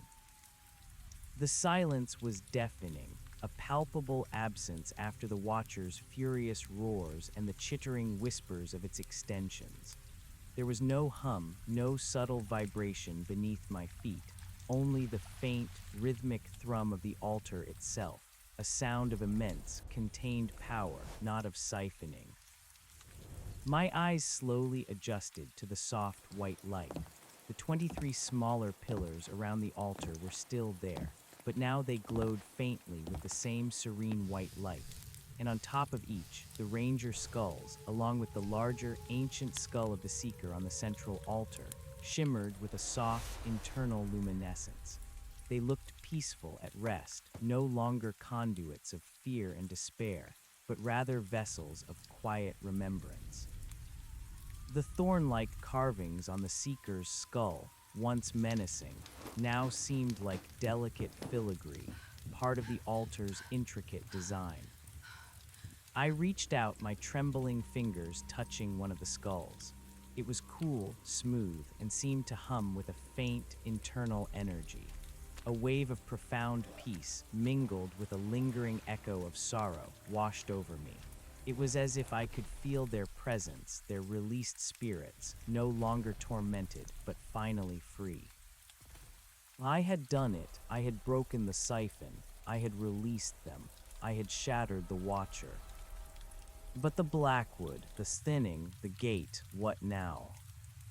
The Seeker's journal lay open on the altar, its pages still glowing faintly with the pure white light. I picked it up, my hand still unsteady. The last annotation: one must descend into the earth and restore the flow, before the thinning becomes a tear, before the gate opens fully. I had restored the flow, the seal was reconnected, but had I stopped the thinning, had I closed the gate, or merely prevented its full opening? My flashlight, which had died completely, lay nearby. I picked it up. Its glass was shattered, its casing bent, a useless piece of plastic and metal now. I felt a sudden, profound emptiness, a void where the constant drain had been. It was like emerging from a long, suffocating dive, disoriented but free. My own vitality, though still severely depleted, felt undeniably my own again. The cold, metallic taste in my mouth was gone, replaced by the faint taste of dust and blood. I looked back at the fissure, the narrow opening that led to the charnel pit cavern. The path back up. It no longer seemed threatening. The air above it was still silent. I had to get out of here. I had to see what had happened above ground. Pushing myself to my feet was an agonizing effort. My legs were like lead, my shoulder burned, and every joint protested.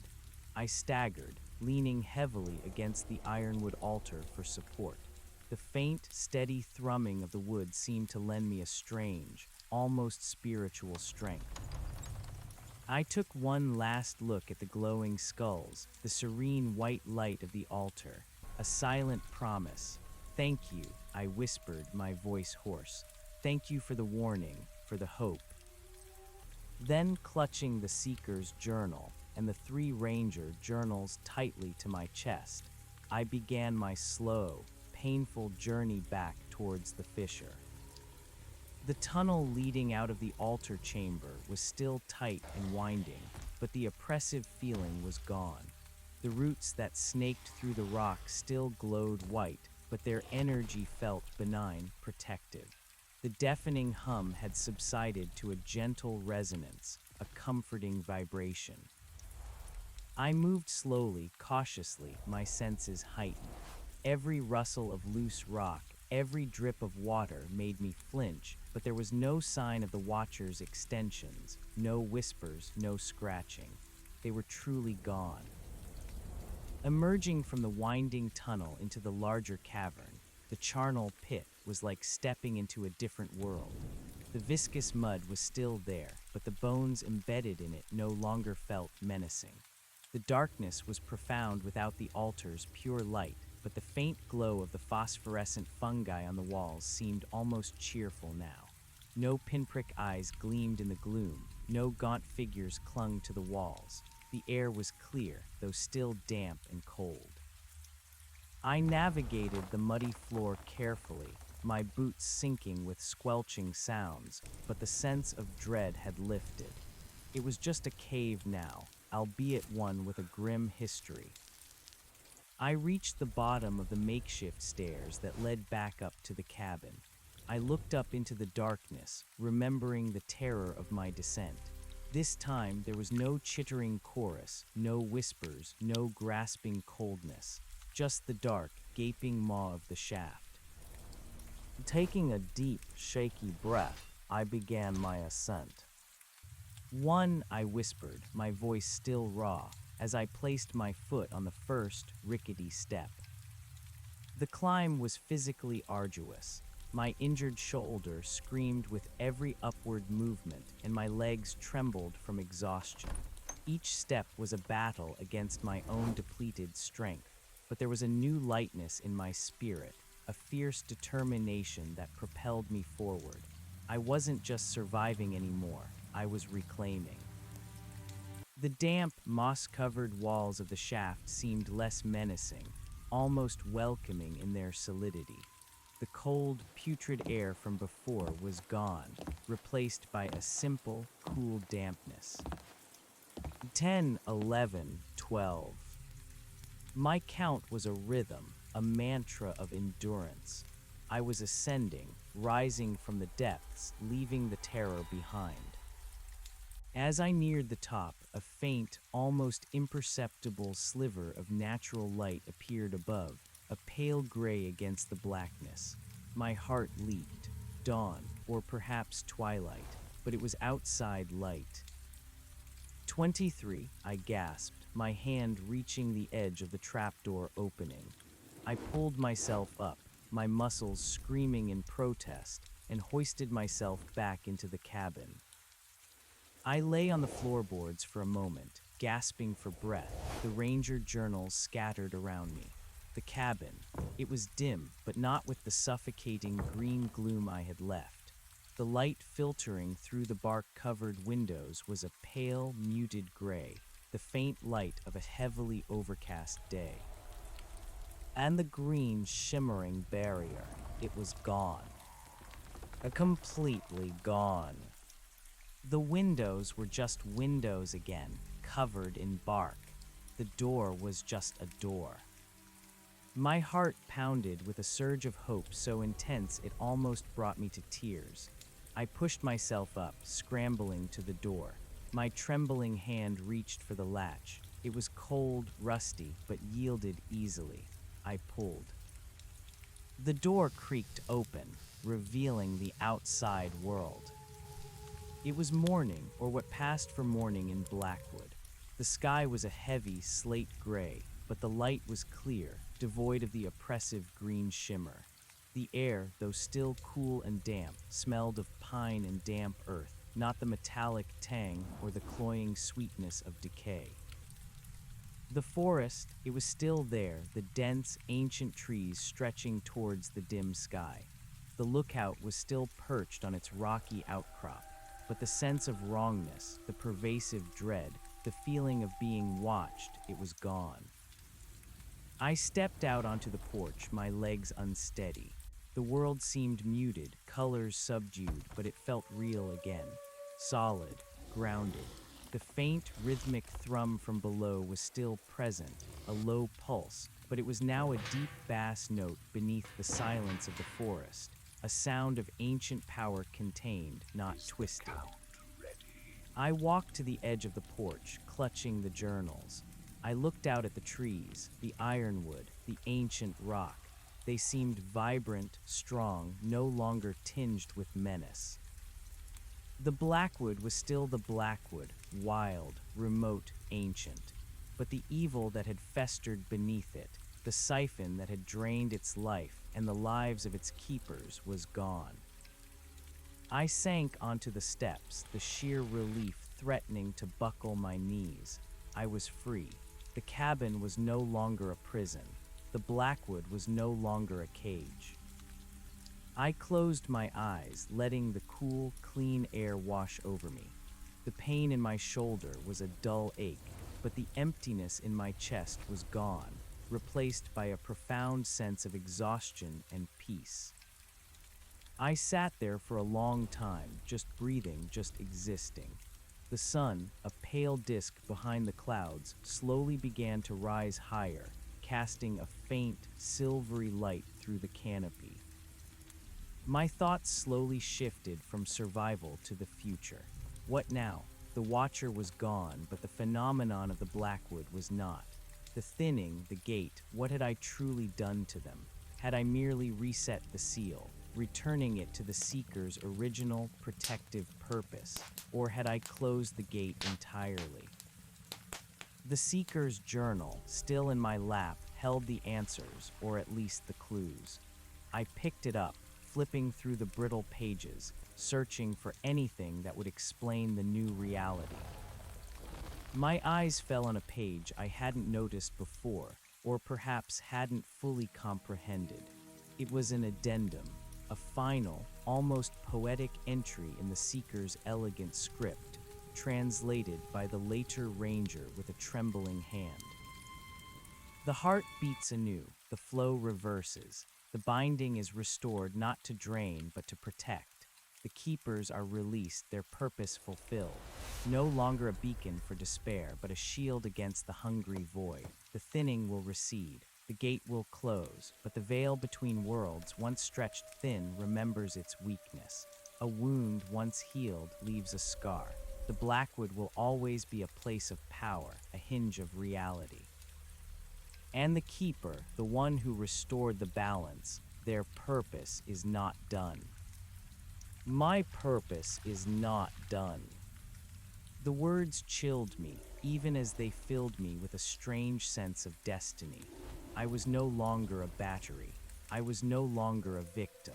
I was the one who had restored the balance. But what did that entail? What new purpose did I have?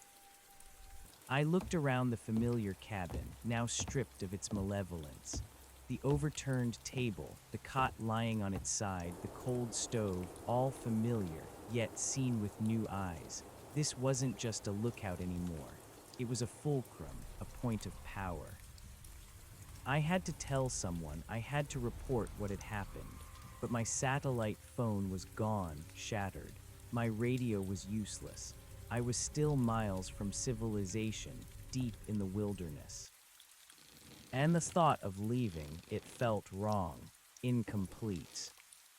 I was weak, injured, and deeply traumatized, but a strange sense of responsibility was settling over me. I had glimpsed truths beyond human comprehension, battled entities that defied logic. I couldn't simply walk away. I got up slowly, painfully, and walked back into the cabin. The light was still dim, but clean.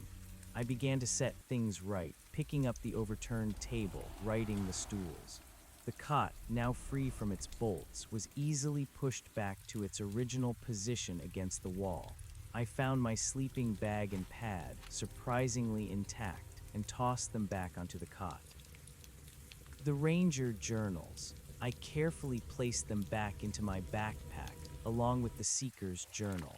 They were now artifacts of a battle one, rather than warnings of impending doom. My gaze fell on the axe I had used to pry up the cot. I picked it up. Its head, though dull, felt solid, purposeful. I walked over to the wall, found the hooks, and rehung it. This tool, once an instrument of mundane survival, had been an instrument of liberation. I looked at my blood-stained clothes, the gash on my shoulder. I needed to clean up, tend to my wounds. I found my first aid kit in my backpack. It was still there, a comforting anchor to the mundane. As I cleaned the wound, wincing at the antiseptic sting, I realized something. My headlamp was still gone, my phone still shattered. I was still effectively cut off. But the urgent, frantic need for communication, the desperate fear of isolation had lessened. It was as if the Blackwood itself had quieted, had become less threatening. I spent the rest of the day in a haze of pain and quiet reflection. I ate what little food I had left, drank some water. The exhaustion was overwhelming, and I eventually collapsed onto my cot, falling into a deep, dreamless sleep, the first truly peaceful sleep I had experienced since arriving at Blackwood Lookout. I woke with a start the next morning to the sound of bird song. It was a small thing, a common sound in any forest, but here in Blackwood it felt like a miracle. I hadn't heard a single bird since the first day, only the ominous silence, the hum, the wind. Now a robin trilled from a nearby tree, its song bright and clear. The light in the cabin was brighter, a soft, diffuse yellow. The heavy clouds had broken, and sunlight filtered through the thick canopy, streamed through the windows, chasing away the last vestiges of gloom. My shoulder still ached, but it felt better, less inflamed. The draining was a distant, forgotten nightmare. I felt weak, but clear-headed, grounded. I got up, walked to the window, and looked out. The forest shimmered in the morning light. The leaves were a vibrant green, the bark of the trees rich and textured. The air was crisp, clean, filled with the scent of pine and damp earth. It was beautiful, truly, achingly beautiful. The blackwood I had fallen in love with as a child, the one I had feared was lost, seemed to have returned. But the seeker's words echoed in my mind. The blackwood will always be a place of power, a hinge of reality. And the keeper, their purpose is not done. I was the keeper now, the last keeper, the one who had saved them all. I knew with a certainty that resonated deep in my bones that I couldn't just leave. Not yet. I had shattered the Watcher, but the thinning, the gate, these were not things to be taken lightly. The balance had been restored, but it needed to be maintained. I walked out onto the porch, breathing in the clean air. The faint, steady thrum from below was still there, a deep, resonant pulse that felt like the heartbeat of the mountain itself. It was a comforting sound, a constant reminder of the power I had contained, the balance I had restored. I looked down at the 23 steps leading from the cabin, the steps I had counted so many times, the steps that had been part of their game. They were just steps now, leading down into the quiet forest. I had to ensure no one else fell victim. I had to understand what my purpose is not done truly meant. My supplies were low. I had only a little food, a few sips of water. I would need to find my way back to civilization eventually, but not before I made sure the Blackwood was truly safe. I had to explore. I had to learn the new rules. I retrieved my backpack from the cabin, checking my remaining supplies. The journals were safe. My first aid kit was dwindling. My compass was still working.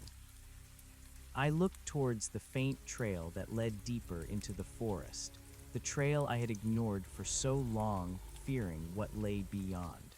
Now it called to me, not with dread, but with a sense of quiet invitation. I needed to understand the scar the seeker had mentioned, the lingering weakness in the veil between worlds.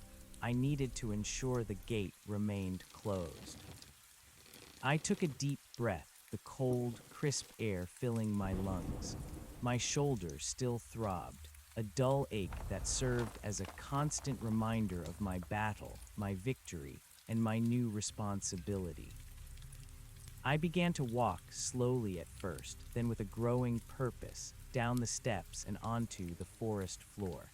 The trees, once menacing, now seemed to embrace me, their branches rustling softly in the breeze.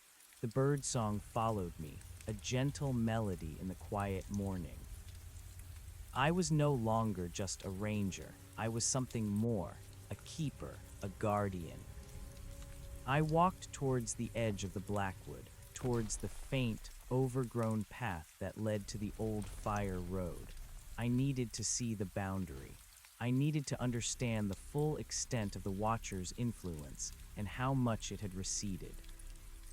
The forest was still dense, ancient, and silent in its depths, but the oppressive quality was gone.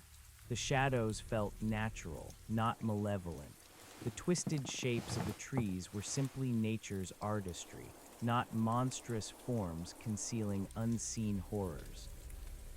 I reached the point where the old, faint trail met the wider, though still overgrown, fire road. This was the boundary of my patrol area, where the deepest, darkest parts of the Blackwood began. I remembered the dread I used to feel, the irrational urge to turn back at this point. That feeling was gone. Instead, I felt a quiet vigilance. a sense of responsibility. I continued along the fire road, moving deeper, observing everything. The trees, the undergrowth, the very air. Everything was subtly different. There was no hum here, no oppressive silence, just the gentle sounds of the forest waking. I walked for hours, pushing through the lingering exhaustion, guided by an instinct that told me I was heading in the right direction. The land began to shift, rising gently, leading towards the higher peaks. Then I saw it. Through a break in the trees, I caught a glimpse of something unnatural, a distortion. It was subtle at first, a faint shimmering in the air, like heat haze on a summer road, but in the cold, damp forest. As I drew closer, it became more pronounced, a visible ripple in the very fabric of reality. It was circular, perhaps 50 feet in diameter, centered on a small, rocky outcropping. The air within this circle vibrated with an almost imperceptible hum, different from the watcher's malignant thrum, more like a distant, low-frequency tremor. The trees around its edge, though seemingly normal outside, looked faintly blurred, their edges indistinct, as if they were not quite fully present in this dimension. This was it, the scar, the thinning, the gate the seeker had warned about. It wasn't a gaping maw, not a swirling vortex of darkness. It was more insidious, a subtle blurring of the lines, a place where reality itself had worn thin. And now, without the watcher constantly straining it, trying to tear it open, it seemed to be slowly, almost imperceptibly, mending, like a wound slowly closing but still visibly present. I approached cautiously, my hand resting on the axe handle at my hip. The air grew colder as I neared the shimmering circle, a deep, bone-chilling cold that seemed to sink into my very marrow. I could feel a faint pull, a subtle disorientation, as if my senses were struggling to reconcile two realities. I reached the edge of the circle. The ground here felt different, subtly softer, almost spongy beneath my boots. I peered into the shimmering haze. There was nothing to see but a distorted reflection of the forest on the other side. No monstrous shapes, no entities waiting, just the emptiness of another, barely there dimension. This was the Watcher's point of egress, its portal, the thinning. It was closing slowly, but it was still there, a residual weakness. I stood there for a long time, watching the shimmering distortion, feeling the subtle pull of the void beyond. My shoulder throbbed, a reminder of the battle. The Seeker's journal had said my purpose was not done. This was it. This was the ongoing threat. I was the keeper, the guardian of the scar. My supplies were low. I was injured. I needed to return to the lookout, perhaps to recover, to think. But the knowledge that this fragile point of reality existed, a constant vulnerability, weighed heavily on me. I turned away from the shimmering scar, forcing myself to break the hypnotic gaze. I had seen what I needed to see. The threat was still present, though diminished. As I walked back towards the lookout, my mind raced. How could I guard this? How could I ensure it remained closed? I was one man, alone in the wilderness.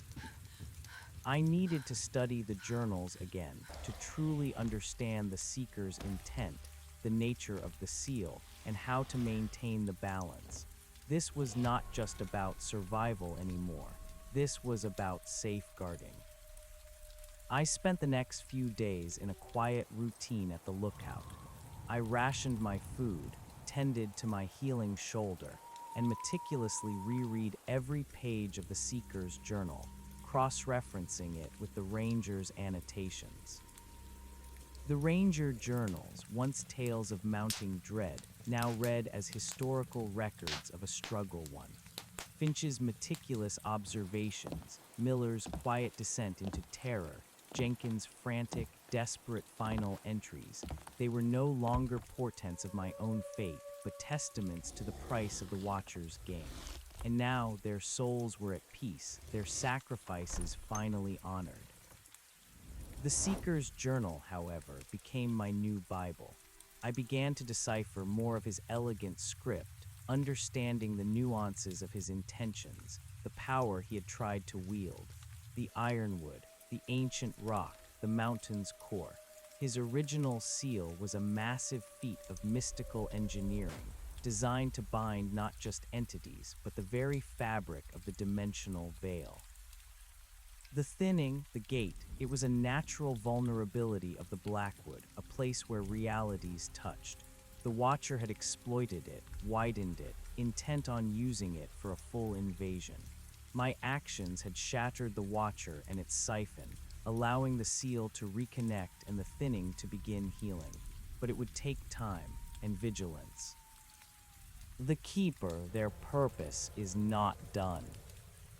I understood now. The seal, though reconnected, was not self-sustaining indefinitely in its protective state. It required a keeper, someone to maintain it, to watch over the scar, to ensure the thinning did not reverse its healing, to become, essentially, a living part of the seal itself, a conscious anchor for its power. It was a profound, almost overwhelming realization. I had saved the Blackwood, but in doing so, I had bound myself to it, not as a battery, not as a victim, but as a guardian, a willing participant. I remembered the Watcher's taunts. This cabin, it is now your permanent chamber. Its words had been true, but twisted. It had meant it as a prison. I had transformed it into a sanctuary, a base of operations for my new solitary purpose. My food supplies dwindled to nothing. I would have to hunt, fish, learn to live off the land, not just survive for a few weeks on rations. This was my home now. This was my life. I walked to the edge of the forest, near the old fire road. The scar was still there, shimmering faintly. I watched it, feeling the deep thrum of the altar beneath my feet. The task felt immense, terrifying, yet also undeniably right. This was my responsibility, my atonement for the ranger I had failed to save, the lives that had been lost. I returned to the cabin, a new resolve hardening in my gaze. I looked at the old, simple cabin. It was small, isolated, yet it was the epicenter of something vast and ancient. I reached into my backpack and pulled out the old logbook. Arthur Finch's meticulous records, Ranger Miller's increasingly frantic entries, Sarah Jenkins' last desperate words, and now my own scrawled alongside theirs. My name, my story, the last keeper. I sat down at the righted table, pulled out a fresh, unused logbook from my pack, and uncapped my pen. My hand was steady. The first entry, my first entry as the new permanent keeper. I wrote the date, then began to write, a new beginning, a new purpose. Day 1 post-convergence, the Watcher is shattered, the entities are gone, the seal is reconnected. The Blackwood breathes again, but the scar remains, the thinning still pulses. My purpose here is clear, to stand vigil, to guard the gate, to maintain the balance. I wrote for a long time, detailing my observations of the scar, my understanding of the Seeker's seal, my plans for survival in the wilderness. I wrote about the Ranger journals, about the peace I felt from their released souls. I wrote about the new hum, the heartbeat of the mountain. When I finished, the sun was setting, painting the western sky in hues of orange and purple, a glorious fiery spectacle. I looked up, no green shimmer, no oppressive ceiling, just the vast, open sky. I closed the logbook, a sense of quiet determination settling within me. I was the keeper now, and my watch had just begun. But as I looked out at the darkening forest, a single, unsettling thought flickered through my mind, a ghost of the Watcher's words. The rules are mutable. They adapt. They twist.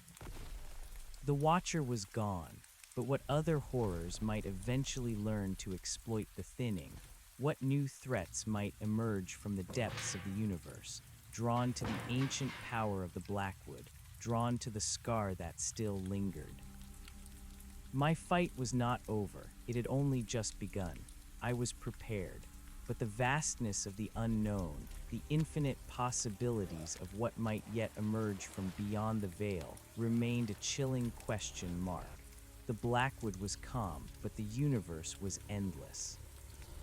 I reached for my axe, a silent promise to the encroaching night.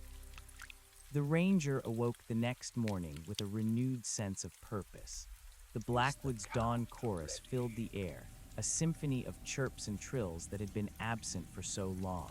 The light filtering through the cabin windows was brighter, clearer, washing away the shadows that had once seemed to cling to every corner. His shoulder, though still stiff and sore, was on the mend, a tangible reminder of the battle he had won. He dressed in fresh, clean clothes, pulling on a spare shirt and trousers from his pack. The old, blood-stained garments he'd worn during the confrontation with the Watcher were bundled up, destined for a cleansing fire. As he moved, the faint, deep thrum from beneath the cabin was a constant, comforting presence, a steady heartbeat of power contained. His first task was to replenish his dwindling supplies. He still had the .3006 rifle, though ammunition was limited. He grabbed a handful of shells, his old hunting knife, and his compass. The Seeker's journal and the other Ranger journals remained in his pack, now treasured texts rather than dire warnings. He slung the axe over his shoulder, its weight familiar and reassuring. Stepping out onto the porch, he took a deep breath of the crisp, clean air. The Blackwood shimmered, its verdant canopy alive with the rustle of leaves and the flutter of unseen wings. The faint path leading from the lookout down to the forest floor called to him, not with dread, but with an invitation to explore a world reborn. He walked with quiet determination, his steps firm. The 23 steps, once a source of terror and morbid counting, were just steps now, leading him into a forest that felt vibrant and alive. He followed the winding trail, noticing every detail, the delicate spiderwebs glistening with dew, the tracks of deer in the soft earth, the ancient trees reaching towards the sky, their bark textured and real. The old fire road, where the deepest parts of Blackwood began, no longer radiated menace. The invisible boundary of dread was gone. He walked for hours, pushing through the lingering exhaustion, observing. The forest was dense, ancient, and silent in its depths, but the oppressive quality was gone. The shadows felt natural, not malevolent. The twisted shapes of the trees were simply nature's artistry, not monstrous forms concealing unseen horrors. His compass, a constant companion, guided him deeper. The land began to shift, rising gently towards higher peaks, and then he saw it. Through a break in the trees, a distortion. It was subtle at first, a faint shimmering in the air, like heat haze on a summer road, but in the cold, damp forest. As he drew closer, it became more pronounced, a visible ripple in the very fabric of reality. It was roughly circular, perhaps 50 feet in diameter, centered on a small, rocky outcropping. The air within this circle vibrated with an almost imperceptible hum, different from the Watcher's malignant thrum, more like a distant, low-frequency tremor. The trees around its edge, though seemingly normal outside, looked faintly blurred, their edges indistinct, as if they were not quite fully present in this dimension. This was it, the scar, the thinning, the gate the Seeker had warned about. It wasn't a gaping maw, not a swirling vortex of darkness. It was more insidious, a subtle blurring of the lines, a place where reality itself had worn thin. And now, without the watcher constantly straining it, trying to tear it open, it seemed to be slowly, almost imperceptibly, mending, like a wound slowly closing but still visibly present. He approached cautiously, his hand resting on the axe handle at his hip. The air grew colder as he neared the shimmering circle, a deep, bone-chilling cold that seemed to sink into his very marrow. He could feel a faint pull, a subtle disorientation, as if his senses were struggling to reconcile two realities. He reached the edge of the circle. The ground here felt different, subtly softer, almost spongy beneath his boots. He peered into the shimmering haze. There was nothing to see but a distorted reflection of the forest on the other side. No monstrous shapes, no entities waiting, just the emptiness of another, barely there dimension. This was the Watcher's point of egress, its portal, the thinning. It was closing slowly, but it was still there, a residual weakness. This was what he had to guard. This was his purpose.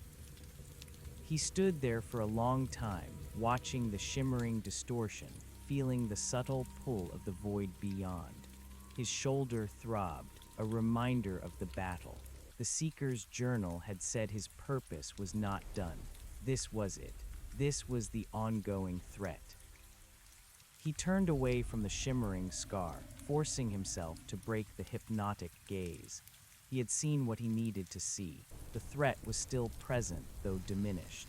He began the trek back to the lookout, his mind racing. How could he guard this? How could he ensure it remained closed? He was one man, alone in the wilderness. He spent the next few days in a quiet, focused routine at the lookout. He rationed his food, tended to his healing shoulder, and meticulously reread every page of the Seeker's journal, cross-referencing it with the Ranger's annotations. The Ranger journals, once tales of mounting dread, now read as historical records of a struggle won. Finch's meticulous observations, Miller's quiet descent into terror, Jenkins' frantic, desperate final entries, they were no longer portents of his own fate, but testaments to the price of the Watcher's game. And now their souls were at peace, their sacrifices finally honored. The Seeker's journal, however, became his new Bible. He began to decipher more of his elegant script, understanding the nuances of his intentions, the power he had tried to wield, the ironwood, the ancient rock, the mountain's core. His original seal was a massive feat of mystical engineering, designed to bind not just entities, but the very fabric of the dimensional veil. The thinning, the gate, it was a natural vulnerability of the Blackwood, a place where realities touched. The Watcher had exploited it, widened it, intent on using it for a full invasion. His actions had shattered the Watcher and its siphon, allowing the seal to reconnect and the thinning to begin healing. But it would take time and vigilance.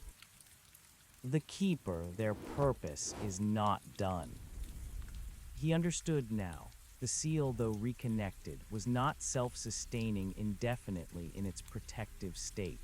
It required a keeper, someone to maintain it, to watch over the scar, to ensure the thinning did not reverse its healing, to become, essentially, a living part of the seal itself, a conscious anchor for its power.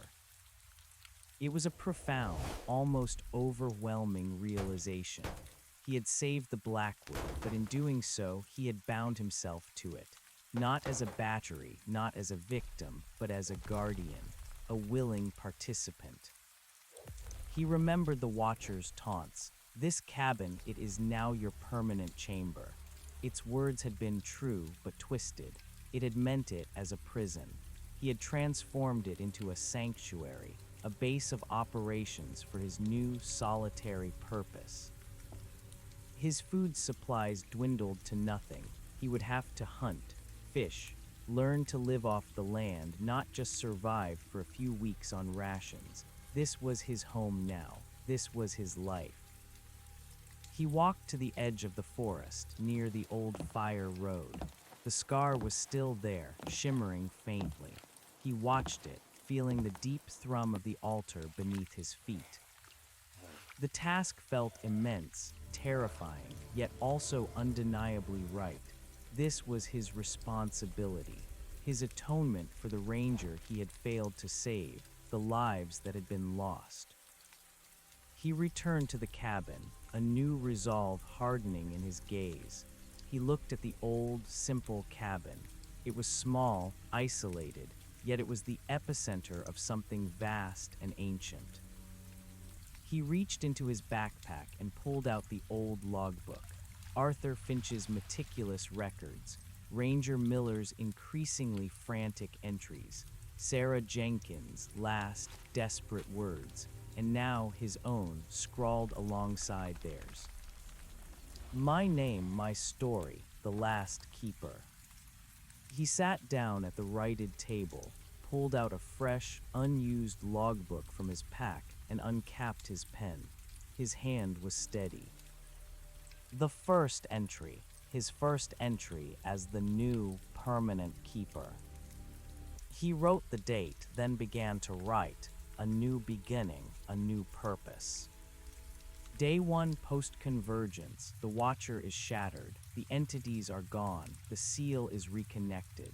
The Blackwood breathes again, but the scar remains, the thinning still pulses.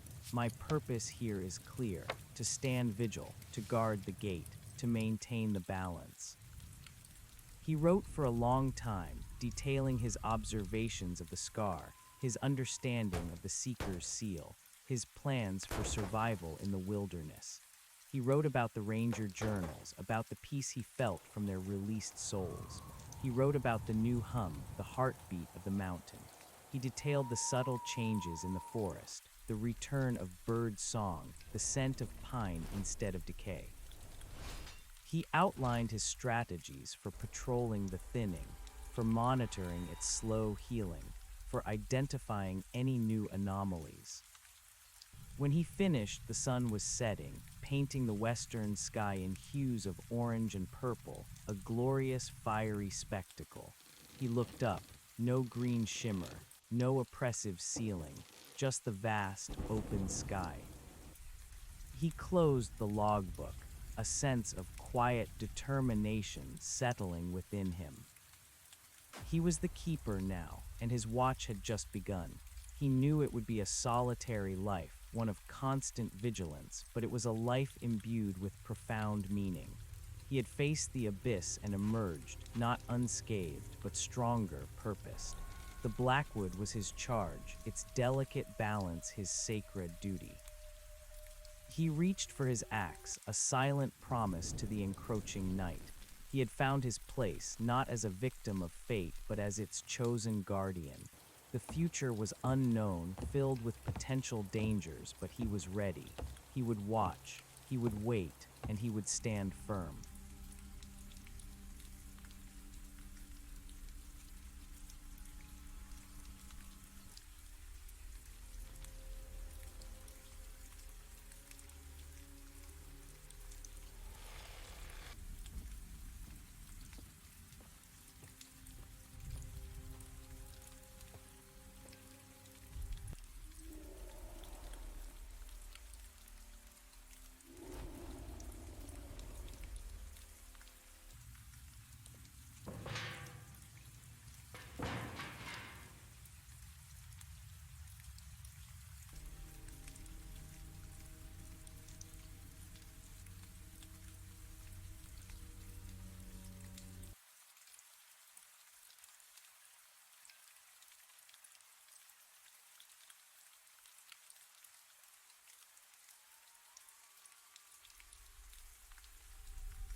Is the count ready?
Is the count ready?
the